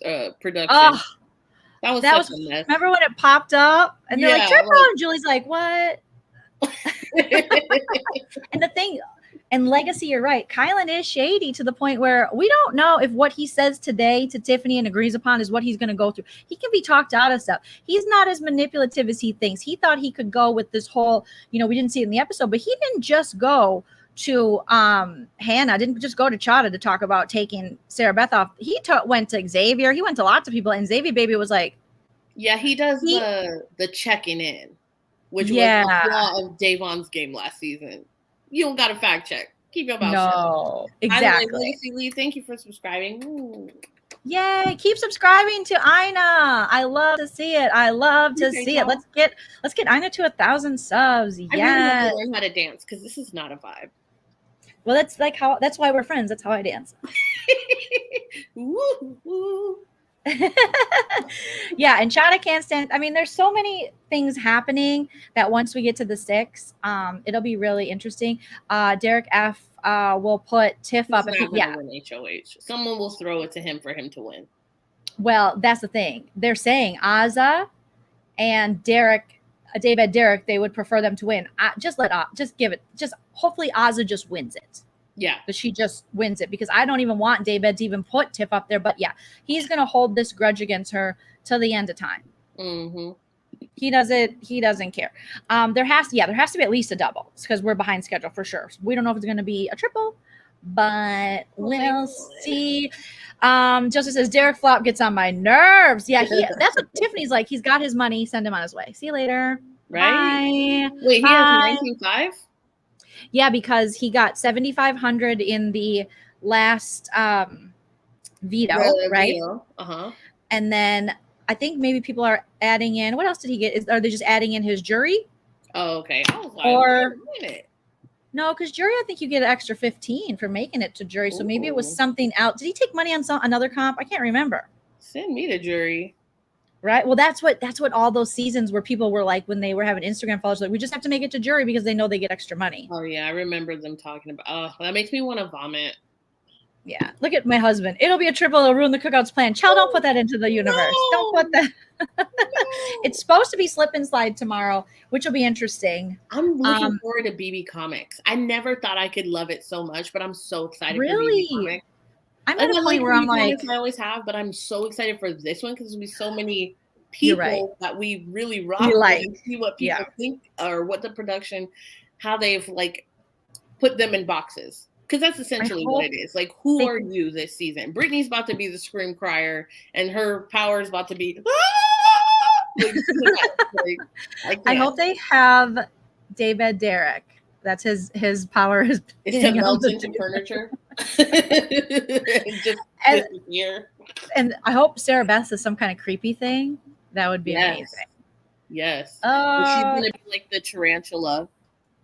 If I could drag a 250K bonus, Brent. Remember Brent was talking? I think it was Brent, and I was telling my husband I was laughing one time watching the feeds, and Chelsea's like, "What?" I'm like, "This dude thinks he's gonna get like, you get like 200." I don't know. He said something really ridiculous that you get for sure. He's so ridiculous. He's such that guy. What a loser! Watching him on the allegedly, I watched a little bit of the live that him, Christian, and Travis did. And in that moment, I felt like a piece of crap because I finally got to see Travis and Christian together. And I was like, they really don't look anything alike. But in the beginning, I couldn't tell them apart. Do you know how sad it is to see some of these people leave the house and like no podcasters and stuff want to interview them? Like you never see anything on Brent. You never see anything on Frenchie. Nobody has interviewed them. Because nobody cares. Like they have to go live themselves. And normally there would be some kind of, there's so many Big Brother podcasts or there's so many Big Brother shows, but nobody wants them. Yep. So anyone that takes them at this point, it's like charity work. What are you going to find out from French dressing? That he's as delusional as you thought? Or Brent that he's as gross as you thought? Like what are you going to find out? Right. I mean, it's like nobody has talked to them. So we only see them on Instagram because nobody is that dumb to have them on their show because it's like they're not interesting. They're not interesting. Jess had to. Like she's contracted. There's the channels that are contracted with CBS. So Jess gets all the interviews. Shout out to Jess Milagros. Girl, let's agree to disagree. We love you. Her and Busy and Hannah get all the interviews because she's a CBS affiliate. Rob is a podcast is a CBS affiliate. That's why you see them getting all of the people. Sarah is Nerdtainment's a CBS affiliate for Amazing Race. So as they leave, you'll see them. But that's like part of the contract. Right. But nobody's like choosing because there's no one asking for Brent interviews or Frenchie. Nobody's heard. No one's talked to her. Where she is. She's like, I'm done with this. I just wanted X and I can't have that. I'm done. Like nobody. Yeah, because Frenchie already films himself giving money to a homeless guy. Make sure to get the homeless guy. Did you see that video? Ew. It was so gross. And he was like, I'm going to get him a hotel. It was so staged. He's like, hey, guys, about to do something real important coming up there. And then he was like, hold up. Is there a homeless person outside? It's about to daggone rain. And he goes up. He's like, hey, brother. Da-da-da. And he makes sure to. It's like so gross when you put charity work like that on any kind of like your good deeds and you're showing off and he showed partly the guy and I'm thinking that guy didn't consent to that. It was disgusting. That's gross. That's gross on so many levels. It's a no for me. It's a no and nobody. Okay, so Frenchie has been on your what's YYR and My Weekly Meltdown. I have no idea what either of those things are. No offense. Okay. No offense. Like, I'm sure. I think I know what isn't My Weekly Meltdown. There's a girl and two guys, and the one guy has like blonde hair and he's fun on Twitter. Am I thinking of the right people? They're cool. They seem really cool. So no shade on them, but I just would never. It's a no for me. I just can't. I look at him like he's just literally like walking around trying to pat himself on the back always, and it's a no for me. I don't want people who are too thirsty. Like Frenchie's thirsty. The thirst is real. Mm-hmm. Brent is thirsty. They're probably putting out, into the universe, like, please interview me, please make me relevant. But that's a downgrade for any channel. Mm-hmm. Whitney is touring the country. Yeah, he exposed himself. Yeah, so that with like girl, let's agree to disagree. Like that's, Jess, obviously she's with CBS, so she's got all that stuff. But she does it right as they leave. And then with Christian, yeah, I mean, she can reach out to these people at any time. Yo, this is Frenchie and this. Oh my God, so weird. I'm at National Latino Music. Okay, Pasa Frenchie. Oh my God, my husband is the best. The best. Yeah, shout out to My Weekly because I think I was right? It's isn't that the guy with the cute blonde hair? There's a girl and there's another guy, and I think I'm thinking of the right people. They seem really cool. But I don't know that. Seen them, but that's not taking anything away from them or what they do. I just haven't seen them. Well, the blonde guy, he gets a lot of retweets and stuff on his tweets. Like his tweets for BB are really great. Okay. But it's just that I don't know all the people. They probably don't even know who me and Aina are, so it's no shade at all. My Weekly is more like Couch Potato Queen size or a little bigger. Awesome. Shout out to them. Go support My Weekly Meltdown. We show love. Okay, so it's is it Allison Summers, Tyler Lyons, and Beth Dixon had French dressing cause he is friends with Kim. What do those names mean? Child, I'm so confused. I don't know. Joseph, tell me. So maybe it was PR. Yeah. So, okay, Tyler. Maybe that's their names. Okay. I mean, we're lost, and it's not anyone's fault but mine. No, it's no one's fault. I'm just like, in my defense, I have been heavily into Drag Race this season.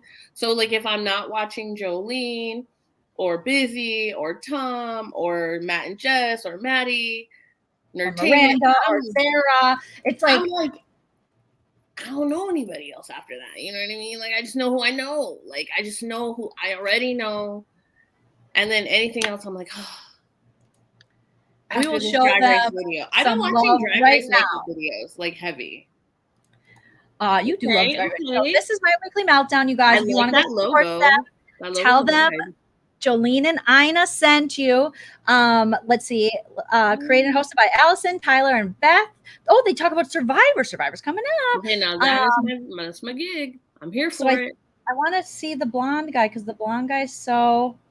I feel like he's super cute, and they're just like, they seem like a good little team. I don't know a lot about them, but I see his tweets. Okay, they got good. Oh, so they got a Frenchie interview. They're doing the Lord's work. I mean, they're really helping out the less fortunate, the willfully less fortunate. So that's nice of them. I'm a farmer. My name is Frenchie. Hi, I'm here to protect all the black people and the women, and then I'm gonna put them on the block. Doggone chibba. Okay. Oh no, I don't. Do I remember this guy? Maybe he is that his wedding photo, or is that like? What am I thinking of? I don't even think these are the people I'm thinking of. They're gonna be like, why are these people dissecting our Twitter? But I want to kind of understand. I like their thumbnails. We just want to know you. I want to understand you guys. Okay. So, no, are these? No, yeah, she's familiar. Allison, I've seen her. Tyler, but who's the guy that has like the bleach blonde hair? What podcast is he a part of? Do you guys know who I'm talking about? Am I dumb? I'm dumb. I don't think you're dumb at all. I think we're just curious. Look at this nice. This is a really nice. The branding is on point. The corner, you got My Weekly Meltdown. You got the nice. This is a nice thumbnail. Aesthetically, it's. I was just saying the aesthetics of it all. Yeah. Yes, they do something I don't do because I am so ADHD. A lot of times my thumbnails look all different. I don't keep them on brand. And my friend Jake works in marketing and branding, and he's my manager. Like I say that, but I do have another manager, but he's my manager. He's been my manager since forever. My friend Drew, and he's like, you're not doing it right. And I'm like, I'm sorry. I'm so sorry. But, okay. Your logo is one of my favorite logos. Do I have a logo? The one with the camo jacket. The one in Yes. the Oh my God, That's that's the Jess's logo. brother. Jess's brother made that. Yes, I know. That's why I bought the tank top. It's Girl, just you because know I wouldn't normally be walking around with a white one on my shirt like that. I'm just kidding. No, but for real, I love your so logo. lucky. Thank you. I No, feel it's so the bomb. lucky. I feel so, It's okay. so So I remember the girl. I remember seeing her. She's beautiful. Okay. But who am I thinking of? It's like there's a guy and he's like got bleach hair and it's short and he's a recapper and he recaps with other people and I don't know his preference, but I would think I'm not going to make any assumptions. You like that? Don't do it. I'm so bad at this. Oh, Kim won Sequester. I need to get into Sequester. Don't you watch Sequester? Oh, that Kim. Okay, I know Kim. You like Kim because I watched that season and that shit was everything. She is the Sequester. I don't know how it happened, but like somewhere during the Panic Weekend, I got obsessed with Sequester and I love that show. People said it was really good. So good. Should I recap it coming up? You want to recap it with me? And hell yes. Okay. I love Sequester. Who is the guy I'm thinking of? His tweets this is gonna bug me, and I'm gonna think about it later. And his tweets always get a lot of love, and I might follow him. Am I a monster if I hit my vape really quick? No. Okay, I have to. It's like, oh my god. Don't judge me. We got JY moment. It was like I needed that. It's weird. Like, I mean, I smoked for over 20 years, and the fact that I was able to quit smoking, and this is what I've resorted to. The fact that I only hit that once, and I'm good. Okay. There you go. You're doing great. I'm proud of you. Yeah, not Brent. I know Brent. Like I don't know him, but I know him. I've communicated with him, and reached out to him, but not Brent. It's somebody else. There's another guy. He's funny. Oh. Not this dude. I know who that dude is. I don't know who that is. We got to find this. Not Zach Peters. I love Zach Peters. My friend. Zach Peters is my friend, unless there's another Zach Peters.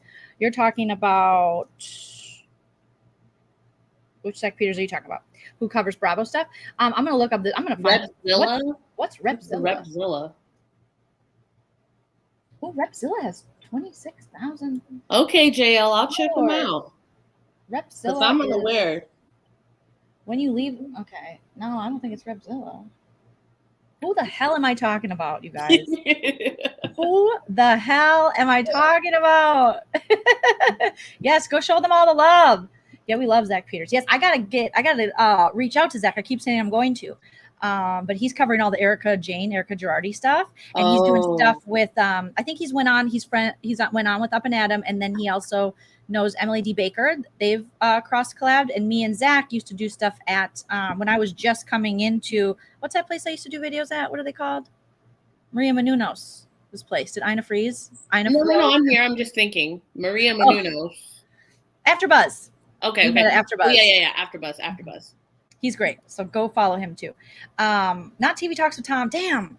I know I'm going to think of this dude after the fact. It's another 3-person panel, 2 or 3. It's 2 guys and a girl again, I think, or maybe just 2 guys. He's got blonde hair. He looks young. Oh, no. I'm going to think of it at 4 a.m. I'm going to post it on the damn community tab. What the freak is his name? He's fun. He seems real fun.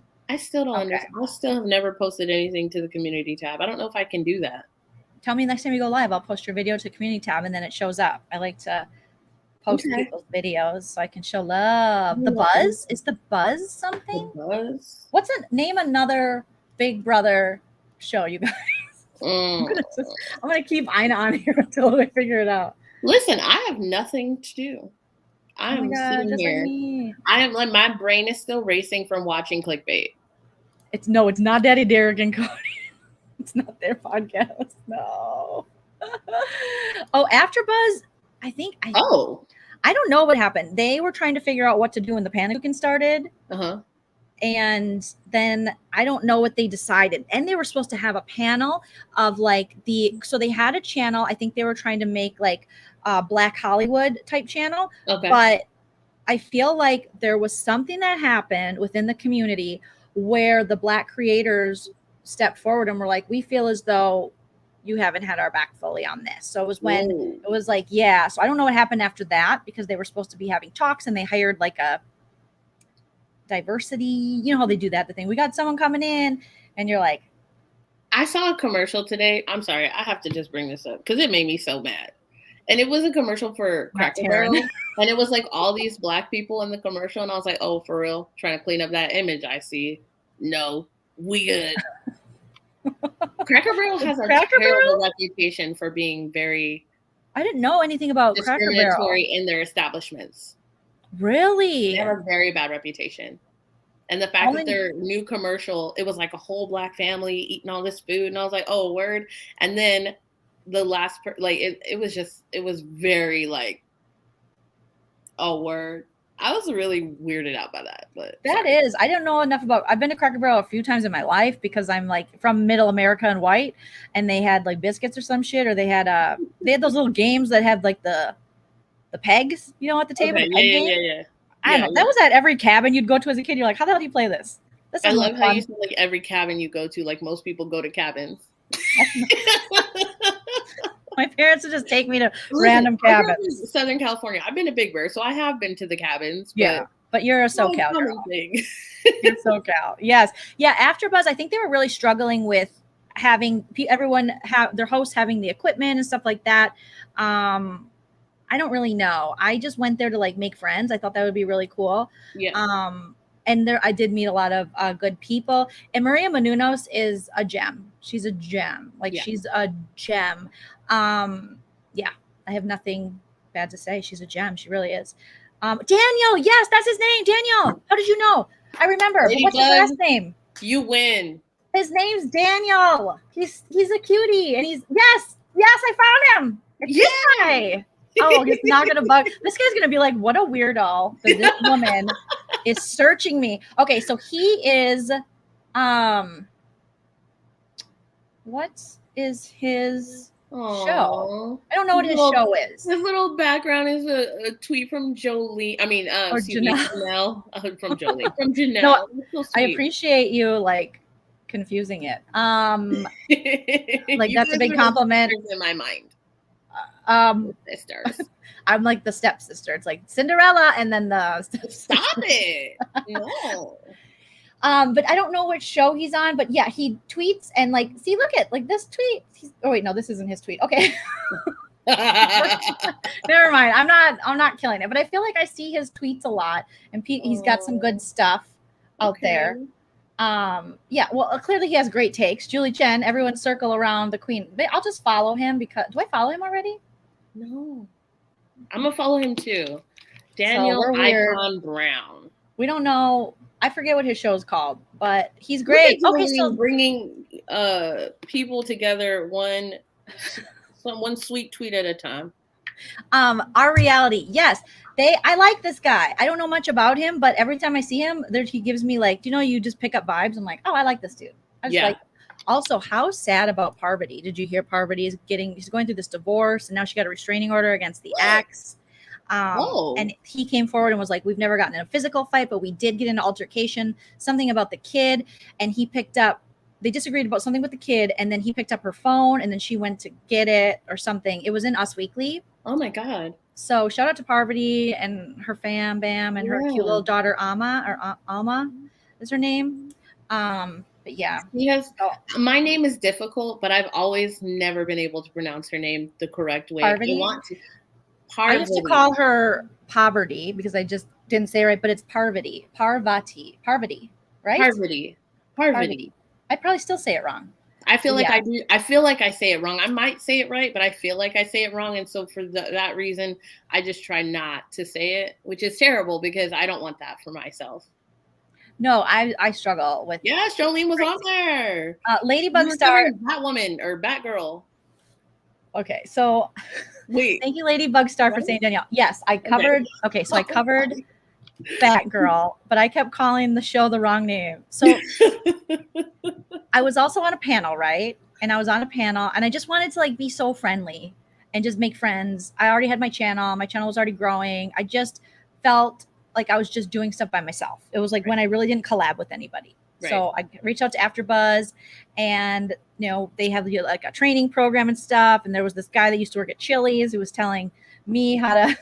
It was just like, I called them baby back ribs, went through training, and the friends I made were like laughing, and some of them I still talk to, but I was like, oh, okay, baby back ribs, because he was like a lot. When you get these like dudes that are like, I guess what happened was he was working at a Chili's or something, and Maria Menounos and her husband came in and were like, you're great, you have great energy, you should come work for us. And then thus he became whatever it was that he was there. So then there was a lot of people that were very nervous about being on camera, but I had already been on camera and stuff. So just the way he was describing things, it just wasn't really calming people. So I felt like then I was like, oh, you can just do this or think of that or whatever. They had a particular way they did stuff. So I would be like, okay, baby back ribs. And he was like, nobody gets it their first time. Nobody gets it. And then I was like, doop, doop, doop, doop. And he was like, that never happens. And I was like, that just happened, baby back ribs. That just happened. But I just liked calling. I have nicknames for everybody. I call him baby back ribs. Anyway, so he was like the main dude in charge. And I feel like a lot of these dudes in their 20s, they get a little bit of power. Sometimes they feel themselves. So if you were like a big dog around there, like a lot of these people had been at AfterBuzz for years, and I didn't necessarily understand that, because I looked at it as more of like, it should probably be a launching off point. It's a great opportunity to get comfortable behind the camera, but some of these people had never created their own content. And I always advocate, Aina knows, like everyone I've collabed with, whatever, I'm like, do your own channel, I'll help you promote it, like get your own shit. I never want people to just fall under one umbrella. That was like how I met Josh from Couch Potato Queens. I said he had some interesting experiences on RHAP, and I remember watching him, and it was just, I was like, he's too much for Taryn, but just enough for me, And he had reached, or I had brought it up on a live or something I saw him, then he reached out to me, and then we just, so it's, but I, they did that internship thing, but I also am very much for people creating their own shit. And there were so many people there that just didn't do that. They just kept doing this, and you don't get paid. So it's not like I thought you got paid, but you didn't get paid. But it's a great thing for people to learn. Yeah. The idea that Maria Menounos and her husband had was great. Allow people to get comfortable, teach them how to do this stuff, broadcasting, and also gave a lot of people that maybe couldn't afford broadcasting school, a lot of different things, opportunities and stuff like that. For that, it was great. But then you had these lifers there, right? And any job you work, I worked a lot of serving jobs, and you got the lifers, and sometimes the lifers are cool, and sometimes they take the ranch dressing level too seriously. You know what I mean? And you're like, calm down, Sue. You don't need to charge me for this. It's fine. It's not coming out of your check. It's just like too much. So there was a girl that I had to cover Batgirl, right? And I can't not, it's hard for me to not, especially if I'm not getting paid, to not just tell my opinion. So they're like, the people of the show like watch these recaps. So you can't just rip something apart. Yeah, you can't drag it for filth. You can't, or for fifth, or you got to plead the fifth. You can't drag that shit.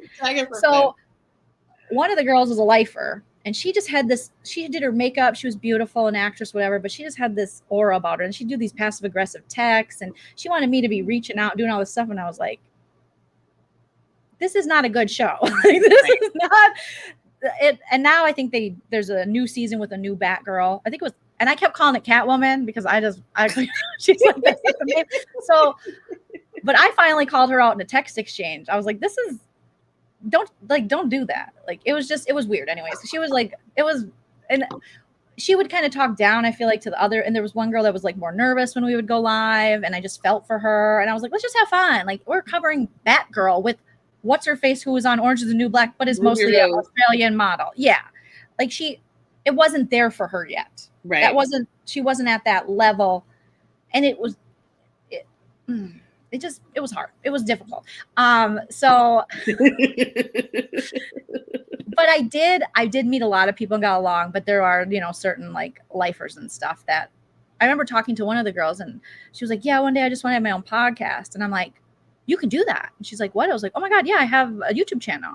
And I think at that time I had definitely under 10, maybe 6, 4, 3, something like that. And she was like, wow. And I'm thinking, you're talented. You can do this. Like, that's why the same thing I threw out to Nicole Anthony was, when that dude was, trying to make her seem like he was the second coming because he taught her how to plug in the microphone, and cloud chasing. I will tell you, just reach out to me. I will tell you what equipment I use. Like, I'm very supportive. I can't always get back to everybody because I'm sure there's people who are like, yeah, right, I messaged that bitch, I'm still on read, but I can't like get back. Some people get mad at me and then they send me mean messages and I say, please stop. And I send them to Aina and I go, look what's happening to me. I can't get back to everybody. True story. I can't. Like, it's amazing how many mad. Like, they get mad at me. So you think you're too good to respond? Yes. Oh. I literally, I have a husband, I have a cat, I have a zit. I can't reply to, I have anxiety. I can't. I'm trying my best, but people are like, oh, they tweet me like 72 things. And then they're like, why didn't you respond to me? And I'm like, or on Instagram, and it's, but I try my best. But with that's like with Nicole Anthony, it's like, I wanted her to know that, as like another woman, like, you can do this shit. You don't need these problematic dudes. Would I ever do a how-to? Sure, I could. I mean, I don't know if my way would work, but I mean, definitely, I would do that. Joleen taught me how to use StreamYard, and I know how to use StreamYard now. It's so easy. You know what? She also, guess what? Tonight, she texted me the link to this StreamYard, and I said, I don't know how to do this. Send it to me in the email. And I said, you idiot, forward it to yourself. And I was like, technology. And I forwarded it to myself, and then I came to visit you guys. So proud of you. Learning. I'm so excited. Yeah, and I'm definitely like, yes, I called it Catwoman. I wasn't into it. Like, it was a lot, but I got to cover some Housewives, which was really good. Cool. I watched Dallas for the first time, which wasn't great, but it was back when that racist lady was still on it. Yeah, that shit was trash. And I met some really cool people doing it. But yeah, AfterBuzz, I think their overall, what they did for a lot of years worked, but then it fell apart. But Zach Peters came from there. Hollywood Lean came from there with the Everyone is Terrible podcast. Like, so many great people who I met and came out of there. And Zach was there for a while, but Zach was already working with Jenny McCarthy. He had already done so much. Zach is like, not even, is he even 30? He's like a baby, and he's already done so much. Damn. Like, he's one of those people. He's just a go-getter. He gets shit done. Like, he makes moves. He's got multiple podcasts. He's got sponsorships. He created a wine line. Like, he just does the damn thing. Look for old Dallas recaps, Batwoman recaps. What else did I recap? I don't even remember. I would just you get thrown into stuff. And I wanted to do the hip hop show. Remember, Aina? Was I talking to you when this happened? Hip hop show. Or who was I telling? It was Cardi B was on it. And the one that was on Netflix. Yes. I know what you're talking about. Rhythm and Flow. Yes, Rhythm and Flow. I think did I message you about this back before? And it was T.I. and all that. Yeah. And I wanted to be on it, and they were like, the AfterBuzz people who do the scheduling were like, can you name a rapper? Like, because they may not know that you literally do straight up Biggie Smalls in your stand up. Like, they don't know. They better get together. That's like when my friend Shauna, who was at the taping that you were at, Shauna Christmas. Shout out to Shauna Christmas and Topical Smoothie. Go follow that podcast. I found Shauna and Jeff, the hosts of that, they put their stickers in my purse, and I found them. Aww, so I love Topical them. Smoothie, go support my friends. But Shauna was like, she posted a picture of me. She's like, she's Joleen talking about NWA.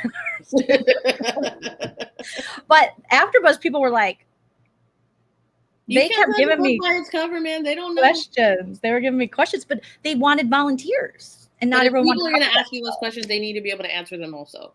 Don't ask me who my top 5 rappers are, but when I name them, you go, I don't know if I rock him. Then don't ask me. Jump. Then don't ask me. Right. So I wanted to cover that show, but I ended up not. I don't remember what happened with that. I don't remember. Maybe they just didn't pick me, or they were like, we're going to put you on Catwoman. We think, and Morris, shout out to Morris. I think he would watch me on. Oh, Morris. And you can just tell that I was trying. But one of the girls, like that lifer, she took it so seriously. She got so mad. And I'm like, we're supposed to have fun. Like, someone's always got to pretend they're the boss, All right. Maybe Maybe Mike Booker just wanted help with his part. Maybe. I don't know. Well, the LAPD can help him now. Okay. Gone, convict. Well, Aina, thank you for coming in. Thank you guys for tuning in. Thank you for the likes. Thank you for the super chat. Shout out to my mods. Make sure you sub to Aina. All the podcasts we mentioned, our new friend Daniel, who doesn't even know he's our new friend yet.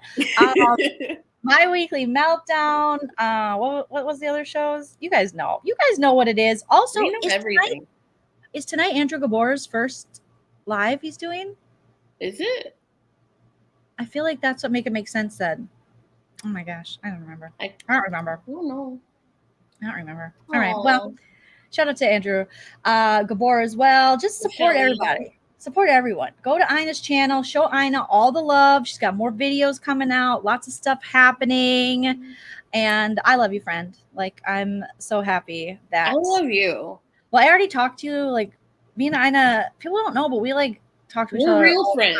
Like, we're real friends. Internet stuff, listen, don't judge me, but sometimes I'm like, I can't do this right now, or you know what I mean? Or I get like kind of in my, I don't know, I get in my head and I feel very self-conscious sometimes, and I just can't be on camera.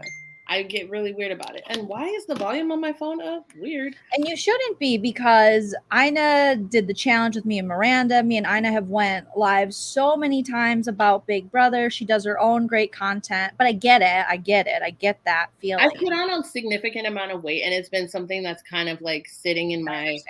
And then when I look at myself, I'm like, oh my God, look at my double chin. And then I laugh and I'm like... Me too. I mean, it's like...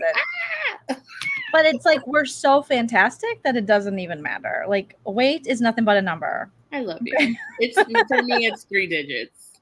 Exactly.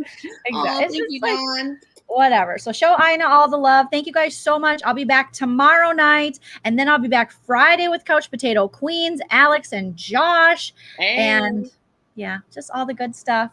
Take care of yourselves. And we will, as soon as I find my outro, we will talk to you guys very soon. I gotta check on my husband. Bye. If you like what you see.